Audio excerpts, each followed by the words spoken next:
morning. Good and morning. Welcome to I Hate Music. That's what this is, right? I think so. Yeah. Wait, am I recording? Yeah, I must be. Sorry, it's like when I'm doing this shit in another location that I'm not used to. We're remote, bro. This is a whole nother level. Yeah, okay, it's working. Yeah, Nice. We're on. Yeah, we're here in Maryland, Baltimore, Maryland for MDF Maryland Deathfest. Welcome to downtown Baltimore. Yeah, here we are. Downtown. In the Spring Hill Suites, once again. Once again. It's not the same room that we were in 2 years ago, but it might as well be. Be. It's basically the same idea. I slept in the same, the orientation of the beds is the same. Yep. I'm sleeping in the same bed. The toilet's basically exactly the same. Yep. Everything's the same. It's deja vu, dude. It is. And actually, I feel like we've done this enough that it's like we pick the same bed every time, like just like in Houston. I guess you were by the door in Houston. Yeah, I don't know why. But I'm the first one in the door or something, so I just picked the bed furthest away or something. Yeah, but it's like we're like an old married couple or something. It's like we have our routines down, our traditions and stuff. One of us goes to get coffee in the morning. Yep.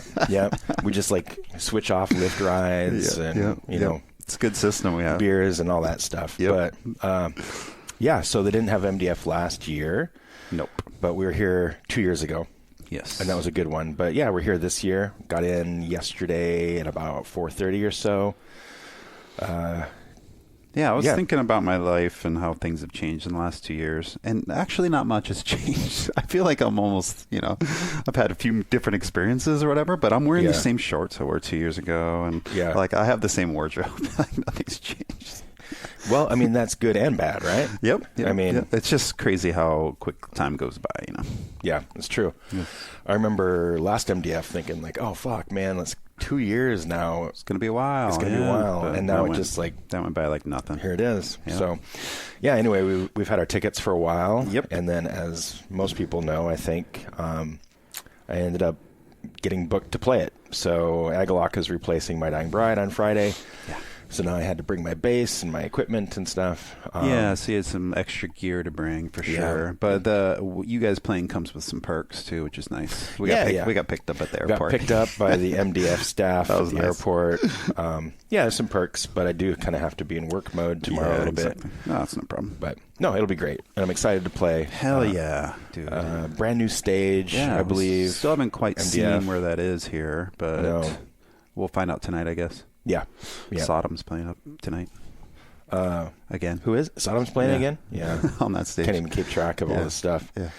We've barely dove into it yet. Yeah.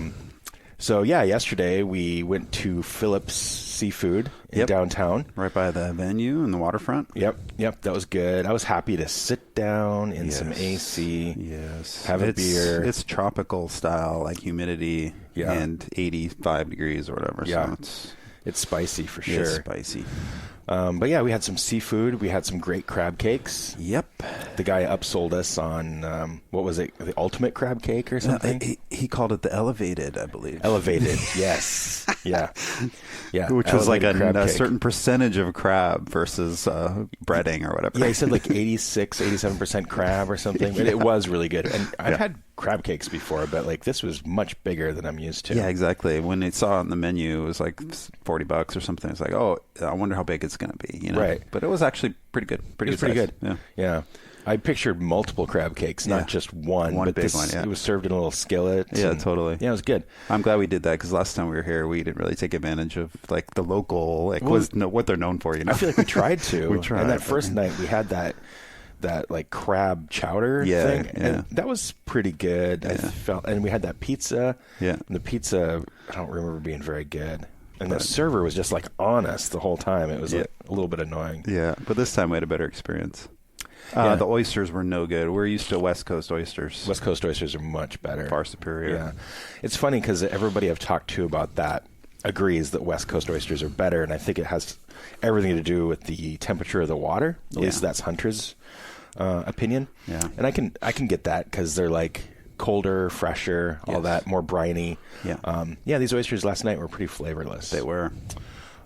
Maybe we shouldn't judge the whole area, the Atlantic, the whole goddamn ocean. Over 6 oysters, yeah.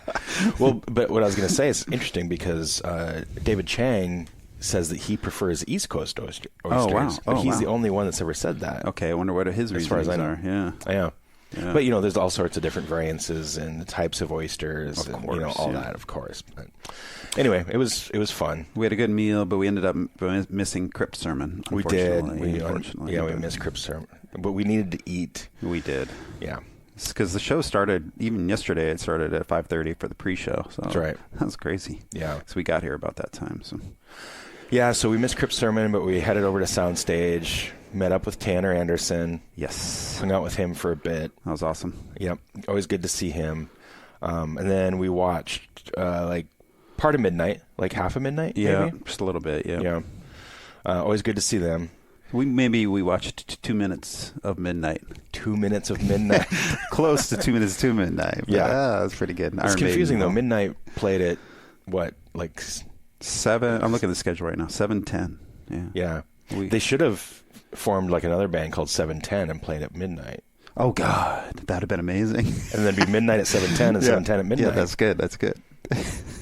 710 doesn't have as a band name, it doesn't have quite that. Not really. That black or that dark. Yeah. Midnight's a really simple band name, but I like it for that band. I'm surprised it hadn't been taken. I'm sure it's been. Well, the singer for Crimson Glory, I believe, his name was Midnight. Oh, really? Yes. But besides that, I'm surprised that band name hadn't been taken. I mean, I'm sure it's been used, but, they're like the first one to get popular or something. Exactly. I don't know. Yeah. But if there was another one, it'd be like Ghost or whatever. They have to rename it. Midnight US or... you had a good idea. Agalock PDX. Yeah, Agalock PDX. Far more different. Yeah. I started a new version of Agalock without Don and John. Yeah. Call it Agalock PDX. I like that. Yeah. Dude, that's funny. Or Agalock After Dark. Good stuff. But yeah, that was great. And then we headed back over to what's the other venue called? There's Soundstage and Ram's Head. Ram's Head is the bigger one. Soundstage was the smaller one. You're right. We saw Altars. I misspoke. We saw Midnight at Ram's Head. That's right. Soundstage. Yeah. And then we went and saw Altars there from Australia, evidently. Yeah, that's cool. They were great. Like doomy kind of. Yeah. But then incorporating some speedier parts as well. But I didn't know them. And then back to Rams for Atheist. Yeah, that was great. That was amazing. That was awesome, dude. They're always so great. We saw them last MDF, right? That's right. Yeah. And then I saw them. Oh yeah, the Atheist Cynic tour. Yeah, you saw that, didn't you? Yeah. It's incredible that Kelly found these. These guys are young, 20-something for sure. Yeah. And as a band, he found all these guys, and it's him. It's incredible. It made me really wonder about how he's finding these guys. And we've talked a little bit about how YouTube really exposes older guys like us to how influential these older bands are. It's pretty interesting. So. Yeah, and I think a lot of these kids get into extreme metal or whatever, and they get into the more shreddy techie bands, and then it's just so easy for them to backtrack and be like, okay, I'm listening to Archspire or something. Yeah, exactly. Yeah. And then go back to what are they listening to and what influenced them, and then they get more extreme stuff, and that leads them to Atheist or leads them to Gorguts or whatever. Yeah, isn't that crazy? Yeah, it's amazing. Meshuggah or something, and then it goes further back even from that. Mm-hmm. I was thinking a lot about that tech scene. Those bands, Atheist, Cynic, were pretty unique at that time. And there was a period where the late 90s, early 2000s, those bands were just gone. And it was just that's never going to be seen again. That's never going to happen again. Right. Yeah. We'd be so lucky to have Atheists in our lives. And here we are. Yeah. 2024. It's happening. I know. It's pretty incredible to see it live and just feel that energy of early 90s death metal, I'm so happy for Kelly that he's able to, find these guys and continue on, and they're working on a new record, and it's incredible that they can just keep doing this and having fun with it. Yeah, it must be strange for him, older guy, and in his 50s probably, and just kind of playing music that he probably came up with when he was 16 or 17, but still doing it, knowing that draws people and people are inspired. People by love that it. Stuff. Yeah, that's really interesting. Yeah, it's great. That's cool. Yeah, that was actually, I think that might have been my favorite Atheist show I've seen. Yeah, it was good energy yesterday. He's a great frontman. He is. He's a really great frontman. And they played Milwaukee Metal Fest last weekend. Yeah, amazing. And then they were on tour in Europe for like a month or so. Nice. So they definitely had their chops up. Yes, and, for sure. Yeah, they were on fire. Their young guitar player, he was one on that we saw. He was on the left with his white guitar. Dude, that guy he was an incredible guitar player. Yeah. Like, wow. I couldn't really see the other guy very well, but awesome. Yeah. Yeah. And the bass player, man, he's just... I mean, to play those bass lines, it's like you have to be good. You have to be good. And he's doing it while like spinning around. Yeah, and, he's like, totally active. Yeah. Yeah. Yeah, it's awesome. I was watching the drummer a lot too, and he's... Dude. Yeah, they're all just unbelievable. They have chops, these kids. They really do. Kids. So what else did we see? We saw... then after that, we saw Morpheus Descends. Oh, yeah, that was cool. Great New York-style death metal. Yeah. Mm-hmm. I bought a tape. New York style from Wisconsin, right? Are they? I thought they're from Wisconsin. I think so. Yeah, not sure. I could be wrong. Yeah, I'm not sure. I thought sure. they were from Wisconsin. I bought a tape of their 1992 album. Right. But reissued. Yeah. And I also bought a tape of Total Maniac, who played earlier. We missed him. And yeah, what is... I don't know. I told the guy, I like your aesthetic, but I've never heard your music. It looks and like he was Vaporwave. kind of annoyed by that. Oh, really? A little bit. He's just like, yeah, whatever. Why you buy my tape then? Yeah. But it looks cool, so I haven't heard it. It almost looks like Vaporwave type stuff. Totally, yeah. It's got like the 80s motif and all the neon and shit. Yeah. Miami Vice Core, as some people say. Yeah. I like that. Yeah, it kind of had that vibe. I have no idea what they're like. I've never even heard of them. So I'll let you know further. We can do a whole cassette, modern cassette episode, and I'll talk about it. Totally. And then, that was cool to see. I used to tape trade with one of those guys, like in the early 90s, I think. Been on a long time. Mid-90s, something like that. It's cool because I like seeing those bands that sound like they're direct from 1990. Yeah, you exactly. know? Yeah. And like have been around that long too. It's like they haven't changed at all. They're playing the same shit. Yeah, yeah. It's like that super down-tuned, like kind of murky death metal. Yeah, it's almost nostalgic at this point. It's like a feeling of wow, this is what our life was when we were young. Yeah, and their logos like not the best. Totally. Their cover artwork's not the best. It's just like it's all a little janky. Yeah, exactly. But like internal bleeding or something. You know? Yeah. So good. No, it was super cool to see them. I don't think I'd ever seen them before. Nope, me either. And then after that, it was Sodom. That was cool. Never really got into Sodom. Yeah. I just skipped a lot of that stuff like Sodom and and me too. I don't know why or what's the other reason? one? Sodom, Destruction. Yeah, I just never really. I don't know. German thrash for whatever reason. I don't know. Maybe it's just too speedy, not melodic enough. I don't know what it is, but it never grabbed me either. For me, it's all about Creator. Yeah, they're the superior. I adore Creator. But and now they're doing a co-headlining tour with Testament. I don't understand that because Testament should be headlining. But like as far as like popularity goes, then I think Testament should be headlining.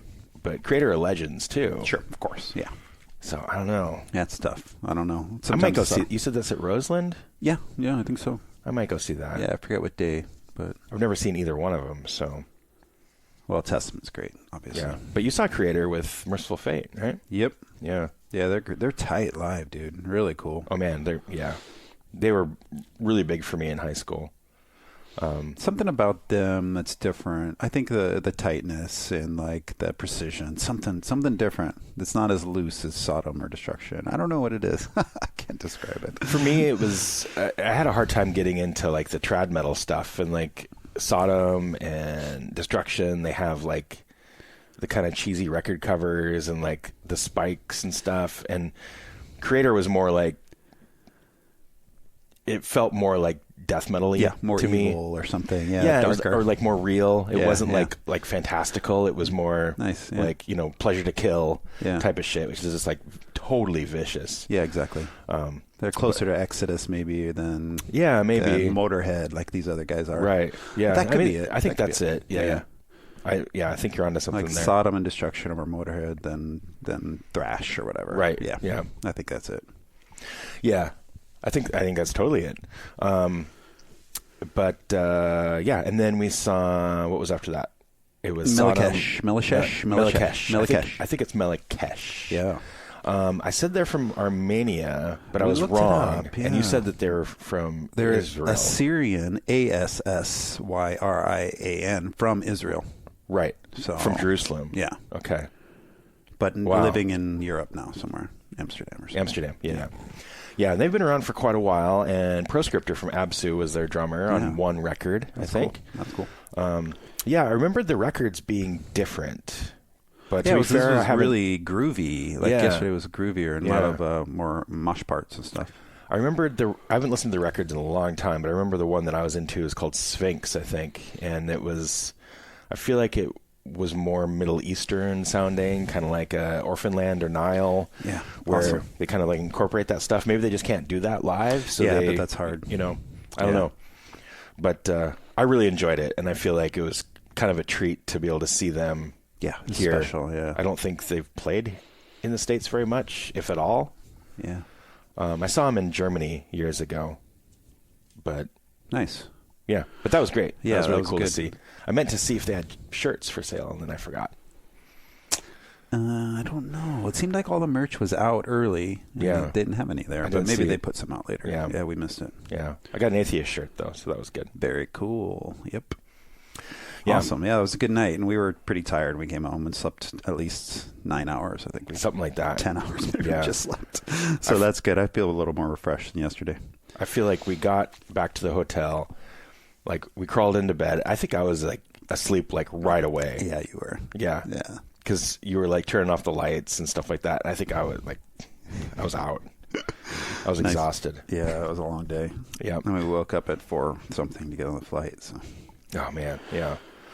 But, now the Agalocks are arriving this evening. Awesome. That'll be fun. Yep, that'll be good. And then tomorrow we've got sound check, play our show.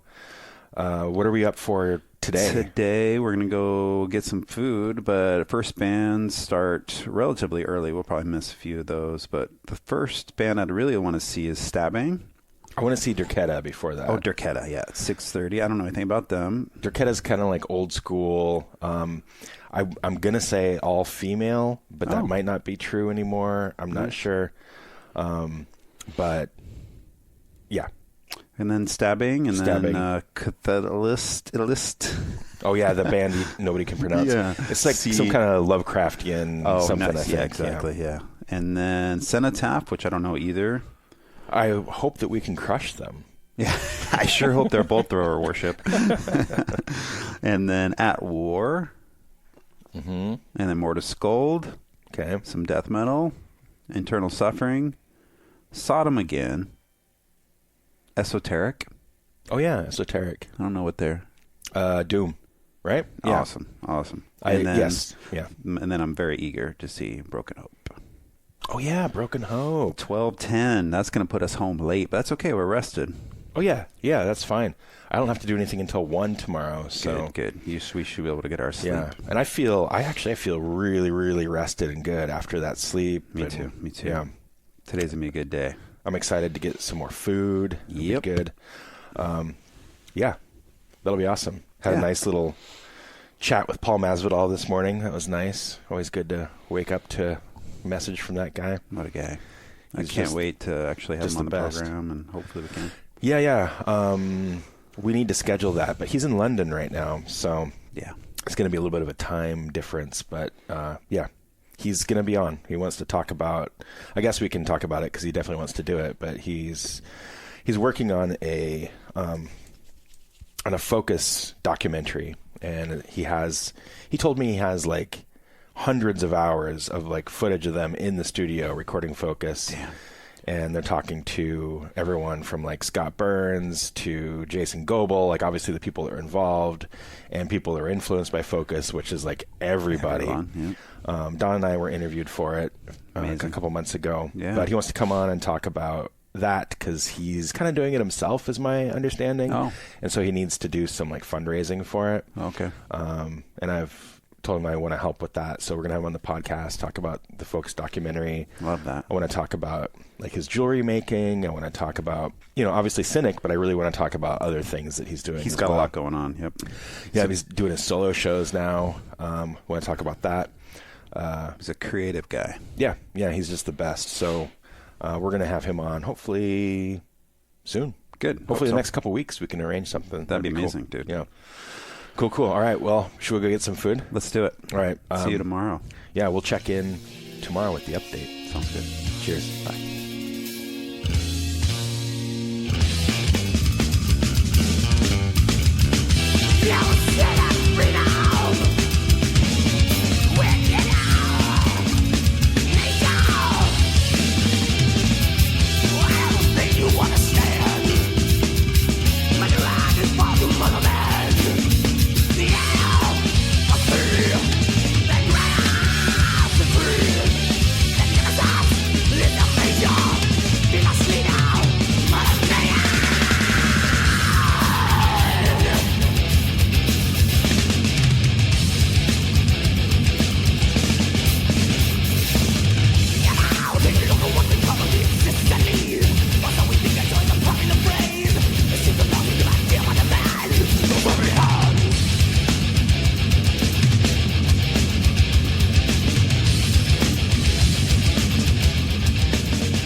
Again, welcome back. Welcome. Hi. Saturday now. Yeah, we skipped a day. Oh yeah, we did. Yep. I had a little job to do yesterday. You did. You were a busy man. Kind of got in the way of the more important podcasting issue. Yeah, no kidding. Yeah. What the hell? Yeah. Where's your priorities, dude? I know. So let's, okay. So, yeah, we're looking at Thursday and Friday. So what happened on Thursday? I don't remember too much now. We had a good day. Oh, we went to a couple cool breweries. Yeah, we went to Union Station, right? Yeah. Yep, got an awesome soba salad there. And yeah, that place is great. And I got a vending machine cassette at Billy Idol. Yep. And then we went to the Ministry of Brewing. That's a top 20 pub experience for me. Old church. Oh man, dude, they do it right. Like, it's like a cathedral. It's not. It's not a church. True. It's like a massive. Yeah, huge, tall ceilings. The brewing equipment's at the altar. Yep, it's just perfect. It's dude. great. They got all the old, my ex-Catholic boy, little kid. So I have some trauma around that. And so when I'm in a church when I'm in a former church that's now a brewery, it makes me feel really good. That's awesome.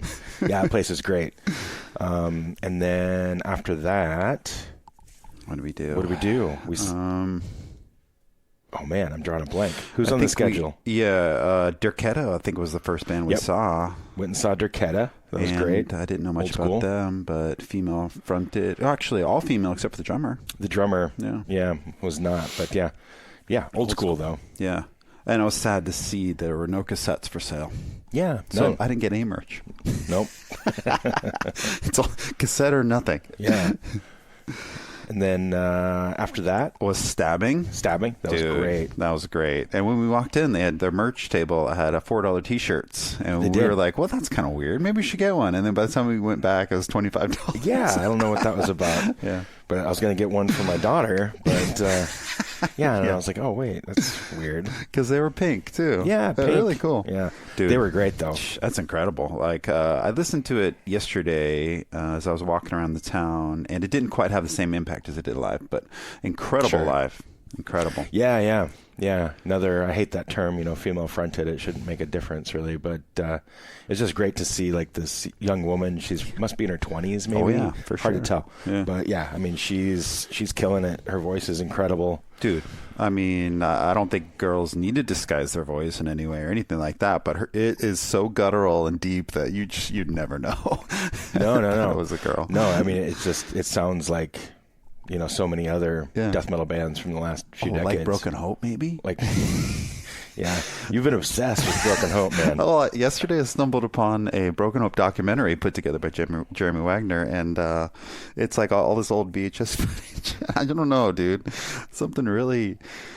it's kind of quaint and wonderful about Broken Hope documentary. I don't know how to describe it, but it's cool that, it's just like sweet and heartwarming that they put out a documentary.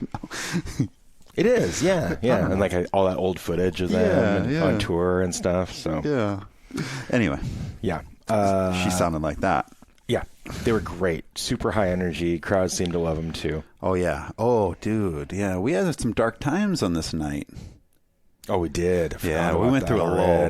We went to a festival. We went through a festival lull. A fest lull, which is a thing. Yep. But you don't always know you're in a lull until it happens. Right. And then you're like, oh, I'm just in a lull. This is the lull. Yeah. You need to have perspective. Yeah. Because you don't want that to ruin the whole evening. Because it didn't. At the end, it worked out really well. But it did. It did. But while you're in it, it's like, oh god. Yeah, we were like getting kind of tired. Yep. And then we're like, let's find a place to sit, maybe have a beer. Yep, a good beer. Let's have a good beer, not $16 can. Right. Let's do that. Yeah, something. That's the intention. Something from a tap. Yep. This nice little outdoor garden area. Yep. And oh man. So we walk in and there's a line. That's fine. We got up to the front and basically every tap is out except Miller Lite and a couple other ones. Yeah. And so I saw one. It was my turn to order beer. We take turns. I was like, okay, bartender, I'll take that one, not knowing what it was. Yeah. Because the menu was all fucked up. It wasn't anything. Nothing was available.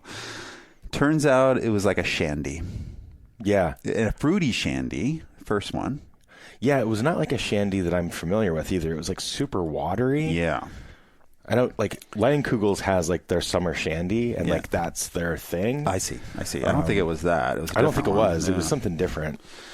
It was so we were like forcing it down, and I was just like, "Fuck this! I'm gonna go get another beer," even though they were $12 a pint. Yeah. So I walk back up, and this time I'm gonna be more strategic. I'm looking at the menu, trying to figure it out. And so I see the menu. I see a tap that looks available. I say, "I'll take that one." And she's like, "Oh, we don't have that." It's like, well, it looks like it's available. So I was like, "Okay, the one next to it, I'll take that. That sounds pretty good, similar to the one I was about to order." So we get it, bring it back. Dude, we're about to have a good beer. It's some kind of fucking fruit beer. It was terrible, dude. It was. I took a whiff of it first, and I'm like, oh, that is like overpoweringly like blueberry or blackberry. It was like or something. Almost like when you have like a candy that's like a fruit candy. Like a Jolly Rancher or something. Yeah, it was like a Jolly Rancher. Like and almost like that chemical kind of fake fruit. Exactly. It was so much gross fruit. I took like maybe 2 sips of it. I was like, I can't do this. It was not good. So I think $12 times 4. So basically $48 for 2 beers and lots of disappointment. They were terrible. Yeah. But that's part of the festival experience. It is, yeah. But we soldiered on. We moved on. We did, yeah. We recovered. We did. I forget what brought us back into the realm of the living. Yeah, what's on the schedule? We saw Mortis. Did we really? No, we missed Mortis Gold. Yeah, I didn't see him. What were we doing? That's when we were doing the lull. I think so. And then Sodom we weren't excited about, but the Esoteric and then Broken Hope were... That's right. They brought us back to life. Yep, we watched both of those. Yep. They were both great in completely different ways. That's right. Esoteric, very doom, very slow. Yes. Yeah, vocalist was interesting. He's wearing like one of those like headphone mics. Oh yeah, he was. Yeah. Yeah, you just like seeing somebody move their head like that while they're singing. It just seems unnatural almost, just because we're so used to the live setting of a microphone. And stuff, yeah. So. The only person I could ever think of that did that was Gary Mescal in Propane. He live. He would have headsets like we have almost like right interesting. Now. Yeah. Okay. Yeah. I've never seen that though. Otherwise, yeah. For like, I mean, I've seen drummers do it when they're singing, but like for like a front man, it's unusual. Yeah, exactly. But yeah, they were great. And then we moved over to Broken Hope at the sound stage. Dude, fucking awesome. We had good kind of a set, standing area, and we were good. Yeah, we got up kind of close. Yeah, old school meat and potatoes. Yep. Midwest death metal. It's just Jeremy Wagner and a bunch of new guys, but that's okay. It was really entertaining. They played some hits, so that was good. Yeah, it was great. Yeah, I had a lot of fun with it. And that closed out the night, basically, right? It did, yeah. Yeah. Thursday. And then Friday was a dude, Friday was an amazing day. Yeah, Friday was busy. We woke up. I had to get to sound check. Yeah, so you had to go quite early, like 12:30. Yeah, pretty early for us. Yeah, this place got picked up at like 12:30. Yeah, went to sound check, dealt with that for a few hours. The normal stuff. But we had a really nice trailer with AC, which is super nice. Yeah, you guys were treated VIP more than any other band there. Yep, we were treated very, very well. You had like a rented Cruise America RV, and all the other bands, which is really weird to see because Arcturus was one of them, had these little kind of like little gazebos or something. Yeah, Arcturus and R Noir and Defeated Sanity. They're all kind of like huddled in these little like tent areas. Yeah. And we had this like fully stocked with hospitality. Yeah, you did. Really beer cool. and water and food and fruit and all this stuff in our air-conditioned unit with a shower and a bathroom. And really cool. Yeah, it was nice. Just so nice to be able to get out of the heat a little bit, too, before we play. Yeah, that's right. But, yeah, that was great. We did our sound check. We first time working with our front-of-house woman, Sarah Woods. She killed it. Yeah, she's super sweet. Awesome person, too. Did a great job. And, so I missed most of the bands yesterday. Yeah, I'll give you a little update here. So while you were doing sound check, I went and saw Edgar Allan Poe's grave. That was kind of cool. Nice church graveyard situation. Old graveyard. And then I went to this Visionary Arts Museum, which had all these kind of like anti-artists, just like found artists. People that don't do it full time, they're not known as artists, and they put this exhibit together of all these people, and they actually had a lot of John Waters stuff, and I totally forgot John Waters was from this area. I totally forgot. A lot of Divine stuff, and which I was really into when we were in the 90s and stuff. But so that was cool. And then we actually got a bite to eat while Defeated Sanity played. We did. We ended up eating at this place. It's like right next to the stage, dude. Yeah, Blackwall Hitch. Yeah, incredible. Like literally right next to the main stage. And so you can sit in there in the AC, have your beer. Yeah. We had oysters, rockfish, and you can see the stage right there. It's we were amazing. watching some German progressive death metal. Yeah, it was Defeated Sanity. Yeah. That was amazing. Yeah, that was great. And the food was good. The vibe was good. Yeah, then we went back to your van for a little bit, and I went and saw. We saw an Aura Noir from your van. Yes, that was nice. Yep. Yeah, now because you were on the other side of the stage, we could kind of still see the stage from your place. Right. And then I went and saw Monstrosity. That was great. Old school death metal. I wasn't that familiar. Maybe it was the first album that Corpse Grinder was on back in Impending Doom, right? Yeah. But it's been a long time. So, and I know they've put out new material, so I didn't know most of it. Yeah. Then back to the main stage for Arcturus. Dude, that was so great. Great. Incredible. I've always wanted to see them, and I'm not familiar with all their material except for La Masquerade. Yeah. I mean, that lineup is insane. Hellhammer on drums. Yeah. Sphered on keyboards. Yep. Seaman on vocals. Newt on guitar. And Skull on bass. Incredible. Fucking Skull. Yeah. From Ulver and Vedwenzenda. Just insane. And we were sitting around in the trailer getting ready, like chilling out and all this, and Seaman from Arcturus comes over and just expresses how much he loves Agalloch to us. That's blew our mind. That's so surprising to me. I don't know why, but you think that a guy like that would be, I don't know, just kind of living in the old school or whatever. Yeah, you just never think about these people being familiar with the work that you do, I guess. Yeah, but that's right. Yeah, he told me that the Mantle's like his go-to record. Like that's what he listens to when he wants to like vibe out on something, and just super sweet guy. We talked about a lot of stuff. Dude's a legend. Top 20 vocalist. Oh man, he's just maybe top 15, dude. I think he's my favorite metal vocalist. I mean, he's just so expressive and his voice is so unique. Yeah. But Nagar, everything he's done. They were so great. They played new stuff, but they even played 2 songs off of Aspera. They did like 2 songs off of La Masquerade. Nice. So cool to see them and connect with them a little bit, and just fantastic. Yeah, they had a great show. They had like these kind of funny like medieval costumes. And or kind of steampunk almost. Yeah, I don't totally understand the costume thing. It's like this weird jester thing, But he had like these weird futurist or past steampunk goggles or whatever. Right. Yeah, with like a little mask and stuff. Yeah, I don't know, but that was a great show. After that, I left Jason and went to see Oppressor. First show in 25 years. Midwestern death metal. Another Broken Hope call out to Midwestern death metal, although they're much more techy than Broken Hope were. But great band, dude. And it was great to see them live. That was incredible. And I knew their albums pretty well from the 90s, so that was fun to see. The great energy. Sound was good. And then the highlight of the night, Agalloch played. Yeah. We went on like at 9:30, played about hour 10, hour 15. Mm-hmm. Had a nice, technical difficulty in the middle of the set. Actually in the beginning of the set and in the middle. In the beginning, John's head blew, so we had to replace the head real quick.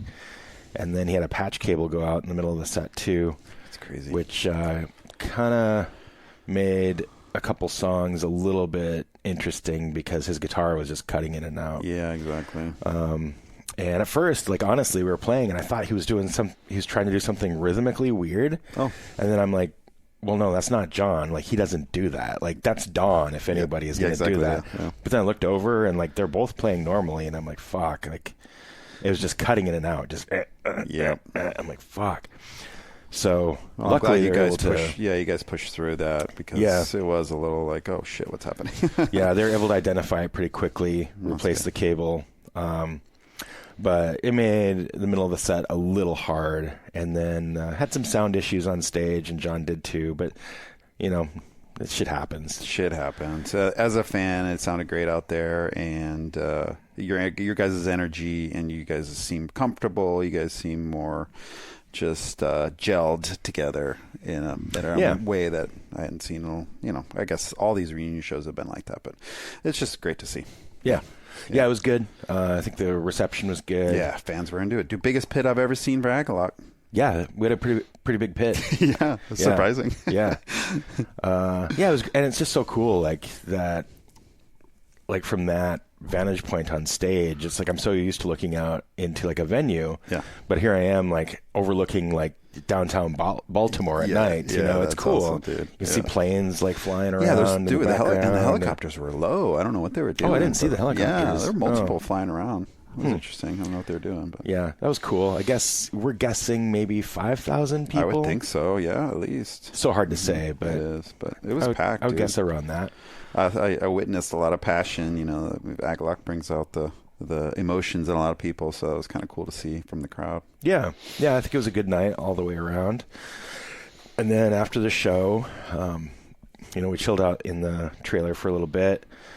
Went back to our hotel, dropped off our stuff, and then we went and, oh man, kind of an amazing evening. It was incredible. We went to the Lord Baltimore Hotel, and let's just mention all the people we hung out with for a little bit. Sure. It was, okay, so I got to talk with Skull from Ulver. Yes, who's one of your bass idols. Yep, one of my bass idols. I'd say, for my style of playing, it was Skull and Billy Gould from Faith No More. Those are the two. Incredible. So I got to talk with him about, playing in Vedwenzenda with Written in Waters, recording Bergtot, Jesus. I mean, just and it turns out we both play the same bass. We both played essentially the same bass last night. Wow. His was a 5-string version of the Warwick that I play. Basically. Oh, I didn't realize that. Wow. Yeah. Different model, but still a 5-string Warwick. And I was playing a 4-string Warwick. But, I was able to express to him how important the way that he approaches bass, how impactful it was on me. Just hearing shit I never heard anybody else do things where the band is blasting and he's just doing quarter notes, these lyrical just passages. He's not trying to blast with them. That's right. He's just, and he was explaining to me I just didn't know what a bass player should do, so I'm just doing what I thought was cool. And that's usually how it happens, you go to school for 6 years, you try to learn a certain path. It doesn't usually lead you to be the most interesting bass player. No, it's the person that's just I'll just figure it out and see what happens. And that's what he was saying. He's I just kind of do my thing. Yeah, I love that. But yeah, he was super great, super cool to talk to. We talked a lot about Bergtot stuff and Nothing's Madrigal and Marriage of Heaven and Hell and incredible, dude. Vedwenzenda and playing the new shows with Vedwenzenda and Arcturus, of course, and all of that stuff. That was great. So, and then we talked with a Also, of course, Seaman Arcturus was there again. Talked with him quite a bit. Yeah, he was a little inebriated, I think. He was a little bit inebriated. He was just kind of funny. Very jolly. Yeah, jolly. He said to me and Don, he's like, it's not often I get starstruck, but I got starstruck by talking to you two. Yep. And we're like, what the hell, man? Like, that's incredible. Yeah, and yeah. Immediately we were like, oh, we got to put that on the front of the album. I know, like that's a hype sticker right there. Yeah, his hype. Yeah. Yeah. He said it with pride and with love, for sure. He said that. Yep. Yeah. And then we did a little FaceTime with Hellhammer. Hellhammer was up in his room. Yeah, in bed, it looked like. Yeah. Yeah. And then Alan from Primordial showed up. Yep. Talked with him for a little bit. He made fun of my Gorefest shirt. That was awesome. Yeah. He and Kim, Kim Dia, how do you pronounce that? Showed up. Then there was the dude from Bolzer was there too. Yep. Don't know that band really. Yeah. And then you said singer from Monstrosity was there too? And the guitarist for Oppressor was there too, but didn't talk to either of them. Yeah. But man, that's the place to be, Lord Baltimore Hotel. That seems to be the place to be, yeah. Yeah, it was really cool. Everybody's just hanging out in the lobby all night. Yeah, so cool. Drinking whiskeys and hanging. And we kind of left early, and it was like 2 a.m. Yeah. It's like, oh, damn. No, I had hung out with Skull, hung out with Seaman. Yeah. FaceTime Hellhammer. Okay, time for bed. Exactly. Yeah, that's maturity, dude. Yeah. No, it was great. Knowing when it should end and knowing that, for whatever happens onward, may not always be conducive to our health for the next day. Yes. And that's important with 2 more days of Full Metal. It's very true. We need to pace Full Metal ourselves. Jacket. But it was great hanging out with them. Oh, incredible evening, dude. Yeah. Kim was in Guar for a little bit. It's our Guar mention. Right there. There it is. Yeah. Oh, I have another Guar mention. I saw a girl in the pit for Agalloch with a full-on odorous tattoo. Yeah, that's amazing. And I got a picture of it. That's so cool. I hope it wasn't too creepy. That's probably a little creepy. But I was going to say something, and I lost her in the crowd. I was just going to... I don't know what I would have said. Dude, awesome tattoo. Yeah. Odorous. But that takes a lot of balls, man. Fucking cool. Yeah. Anyway, Guar mention times 2. Totally. I forgot to mention right after Agalloch, Ahab played, and I really enjoyed that. Yeah. German Doom, sea-oriented German Doom. You said something about Giant Squid, but that'd be a good tour. Ahab, Giant Squid. Yeah. Well, there's that controversy a few years ago because they came out with that new record. I can't remember which record it was. Oh, Ahab did?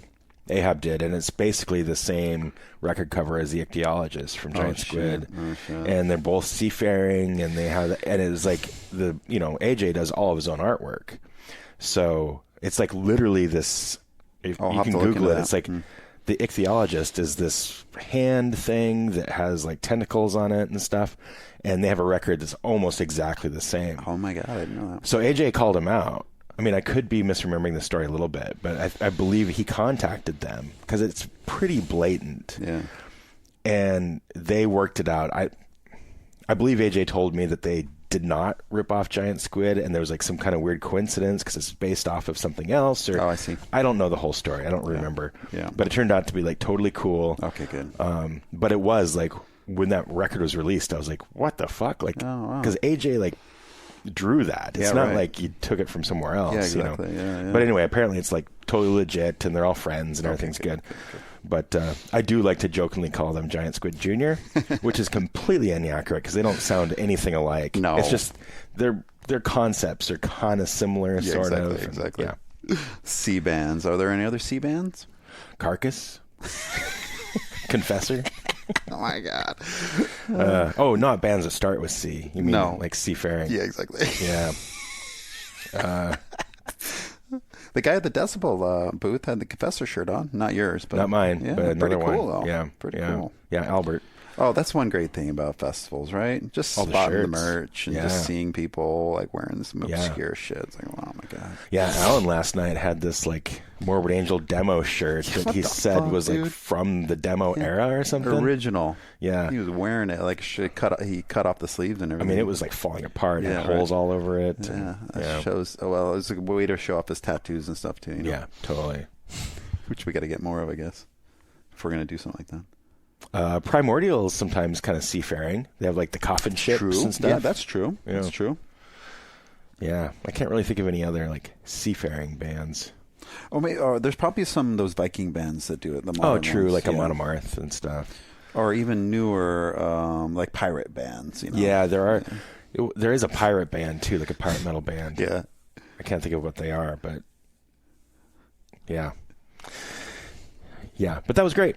It was a great night. Dude, good day. Fucking good day. Yeah. Incredible. Yeah, great night. My feet are pretty sore. Yeah. I'm feeling pretty good, but I'm definitely like in recovery mode. I'm going to have to like sit down a bit today and no problem.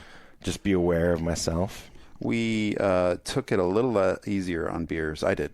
Oh, for sure. When you were doing your Agalog thing, I didn't drink at all. I was just drinking water. So that was nice. That's good. I feel pretty good today. That's good. Yeah, so today we're going to go check out a different brewery, right? Yep, different part of town. Diamondback. Yep. And then head in. What's on the schedule for schedule today? Let's see. First band is Wusz. Don't know that. I don't know a lot of this stuff. Perdition Temple. Severe Torture. And then Forbidden at 6:20. So that's the first. Nice. Really eager. I'm eager to see that. Yep. And then Skinless. I think that's death metal. Okay. Mm-hmm. Sacrifice. I think old school. Vomitory. And then the highlight will be 9:35. Dismember. Oh, and then Spectral Voice after that. Ooh. So where's Dismember playing? Dismember's at Marketplace. Good. Okay. And then where's Spectral Voice? That'll be Ram's Head. Okay. Is that the last one then? No. After that, unfortunately, they play at the same time as Soylent Green. So that's too bad. I'm going to see Spectral Voice. I've seen Soylent Green a few times. Yeah. After them is Mork. Oh, yeah. Okay. Is that Robin Williams a hologram? Yep. Mm-hmm. Yeah, he does a comedy. He has his hologram death metal project now. In his Mork outfit? Yeah. With the stripes or whatever he used to wear in that show. No, they're pretty sure they're European black metal. Okay. Nice. Not really familiar, but I can picture the logo. And then Hemorrhage after that. Okay. Which is some more death metal, I believe. So that should work out well for me. I see some like feet resting times. Oh, in yeah. there. Yeah, no problem, bro. Yeah. We got this. Yeah. Well, it sounds great. I'm a little dazed. I don't know why, but I know why. 'Cause it's the fourth day of fucking being here. But but I feel okay actually. Yeah, just a little tired, I think. Yeah, me too. Get some food in us. I think we'll kind of like rejuvenate a bit. Yep. I also ran into a couple friends yesterday, which was great. Ashley from Spirit Possession and Steve Peacock from Spirit Possession. Jeff from Blood Incantation. Yep, we saw those guys. Zach from Hissing. Met some fans from Chile. Flew all the way from Chile just to see us. Incredible, dude. They brought a flag. They like showed me the flag. Oh, man. Got photos and stuff. Oh, they were stoked. That's awesome. I'm glad. And I guess there's some German couple that has gone to every reunion show that we've done. Traveled for every single one. Denver. Germany, obviously. Yeah. San Francisco. Portland. Wow. Yeah. Fucking awesome. It's amazing. It's so cool. Just like, it feels so comfortable being here and just walking around Metalheads. And I don't know, man. Yeah. It's just a good feeling, you know? Special thing. Yeah. It's just like, and there's so much community and love, you know, it's, you know, obviously I've got like a lot of friends here and a lot of friends that do this, but it just becomes this thing where, like I ran into, Erica yesterday, Paul's wife, and it's like I haven't seen her in like 10 years, but it's just like hugs right away, and it's just, you know, and it's like I was walking with Sarah, and like Sarah knew her, you know. Oh, it's just like it's just like trippy. this big family when you've been doing this for as long as I have. You Yeah, know? exactly. And Jeff Wagner was there. Oh yeah, of course. Jeff Wagner came out. Hunter's mom came. I didn't get to meet her, unfortunately. That's too bad. Yeah. She was very sweet. Did he report on if she was impressed? Because you were talking about her seeing him for the first time in a big crowd like this. It was hard. He didn't say anything to me, but I talked to her after the show a little bit, and you know, typical mom stuff, like, oh, that was like so great and blah, blah. But she did tell me the story that she was like trying to get up front, and she tapped on, in her words, this boy's shoulder and said, you know, I'm sorry, like, can I get in front? Like, that's my son playing drums. And this guy was like, oh shit, your son's an Agalock? Like, yeah, like, come. So she was like in the front row for a while. That's awesome. And then I guess this guy told her, like, oh, I grew up with John, Don, and Jason. Oh. But to me, obviously meaning he's been a fan for a long ass time. She totally took it as like we went to high school together or something. Awesome. So, I mean, obviously she saw the crowd. Obviously she saw the response, but I don't know like how impactful it was. Yeah, you know, sure. It's hard when you're not really familiar with music and stuff. Yeah, it was great that she came out. And Jeff was here, and our old friend Aaron Scholes. Aaron was in Pessimist with John back in the 90s, and it's great to see him again. Just lots of people. A lot of community yesterday. Yeah, Nick. Dude. Lots of community. Yeah, dude. Yeah. Don't get me started. I know. And today we're supposed to hang out with Seaman. We'll see if that works out. I'd love to see him again. I'm glad I was a photographer for you and Don taking a picture with him, but I'd like to get one as well. Yeah, for sure. If possible. He's a real Viking. Yeah. Like, that's as close as I'm ever going to get to meeting a true, like, pure-hearted real Viking. Yeah. Yeah. Dude. Is that racist? That might be racist. I don't think it's racist. You can't come up to I wonder if there's somebody like from somewhere else that would be like, oh, you're a real American dude. Can I get a picture with you? The dude's wearing like American flag shorts and shit. Yeah. You're a real American dude. Can I get a picture? That'd be just kind of weird, I guess. So maybe it's weird with It's Vikings. A little weird. Yeah. All right. Well, maybe I won't do that. But yeah, maybe don't do that. I won't say that, but I will want a picture. Yeah. Top 15 vocalists, dude. Don't ask me what they are. And don't ask me my top 20 pub experiences either, because I don't really remember. But I swear that church was one of them, dude. My family is always like, you say like every band was your favorite band. Yeah. Sarah does that to me all the time too. You say every one of these things is on your bucket list. Like, well, yeah, I've got a lot of items, a lot of things I want to see. Yeah. I'm like, oh, when I befriended Paul, I'm like, oh, Cynic is like life changing for me. Yeah, exactly. And then I'm like, oh, Arcturus is life changing for me. Yeah, exactly. But it's all true. It's true. It's true, man. They changed our lives in some way. Yeah. Yeah, we get excited in a lot of ways. Yep. All right. This is why I hate music. Why? Because of all this. Yeah. It's bullshit. It is. It's too much. Why do you call it that? I hate it. I don't even remember what I was going to say. Yeah. Oh, yeah. If I didn't love music so much, I'd have so much more time on my hands to do other stuff. That's true. Well, like gardening. Yeah, exactly. Mowing the lawn. Is that what you see yourself doing? Yeah. I think I'd tinkering in the garage. Drink Bud Light, watch football, something. Yeah, something. Yeah, you may have been into sports more if it weren't for music. For sure. That's 100%. Yeah. You'd fit in a lot better in the Midwest. Mm-hmm. If I didn't get obsessed with death metal at an early age, I think that I'd definitely be living in Fond du Lac, Wisconsin. Fond du Lac of all places. Yeah. Wow. Eau Claire. Actually, Eau Claire. Is that way up there by Green Bay and stuff? No, it's like kind of western towards Minnesota. You'd have an accent and everything. Yeah, I'd live on the little river there. I can't remember what it's called. Oh, you'd live a peaceful life, maybe fishing and. Yeah. You'd be doing fun things, barbecue with your friends. Right. Talk about Green Bay Packers. And the brewer. How are them Brewers doing? Yeah. If death metal never existed, that's probably what I would be doing. Damn, that's sad to think about.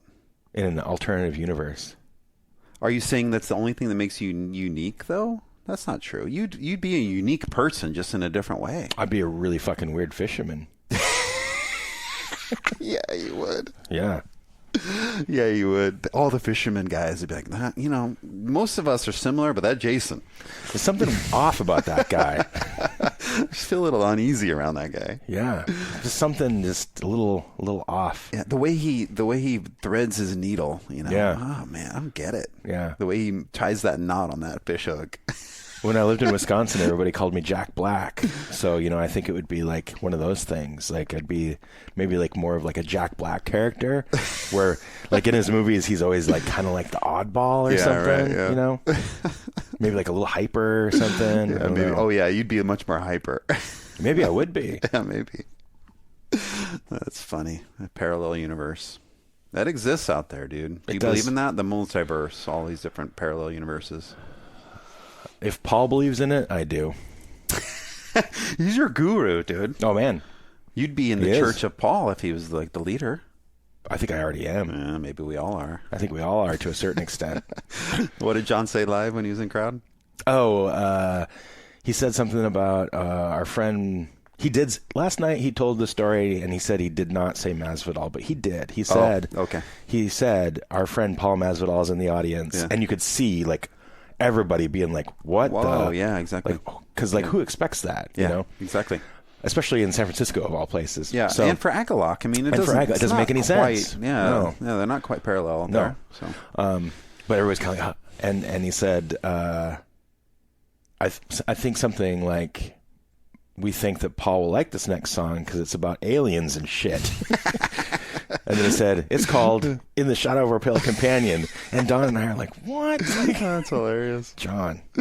That's funny. The song is definitely not about aliens and He didn't do any banter yesterday. No, we didn't really have much time. Yeah. You guys were pressed. Yeah. It was I like it tight. anyway when you guys are just like, here we go. I'm going to fucking pummel you with some emotional black metal. It's fun. Yep. We always promised ourselves that if we did MDF again, we would do like an old school set only, like Pale Folklore stuff and like demo stuff. Oh. But we didn't have time to prepare. Yeah, exactly. It was like, this was a last minute thing. So maybe if the future brings you back, you can do something like that. That'd be cool. Yeah. That was the thought. Nice. I don't know. All right. Well, I have to use the bathroom, and let's go get a food. Yep. Let's head out. All right. We'll have a good day. You guys have a good day. And then tomorrow when we talk, it'll be just like, hi again. So right. There won't be any transition. So I'm not going to say that. I put in music here, though. Oh, you do? Yeah. Like for the Hell's Heroes, is like we talked about solitude, and then I put in like a solitude cool. Transition. Okay, cool. It shows you how much I listen to Jason's editing work. No, don't listen to the finished product because that's just weird. You don't want to do that. Well, because I think I do that with my own music too. I just like put something out, and it's like I'm done. Moving on. That's what you should do. Yeah, no, you don't want to. And I don't want you to know how I like pitch your voice up for every episode. You sound like a chipmunk, and I sound normal. Oh, God damn it, dude. I knew you were fucking with it. People have been saying, we met a guy that was complimented the podcast. Yeah, that's right. True. That happened. Yeah, and he's like, your voice is so much more normal in person. He was surprised to see me because I'm such a big boy. Yeah, he's like, you sound like a chipmunk on the air.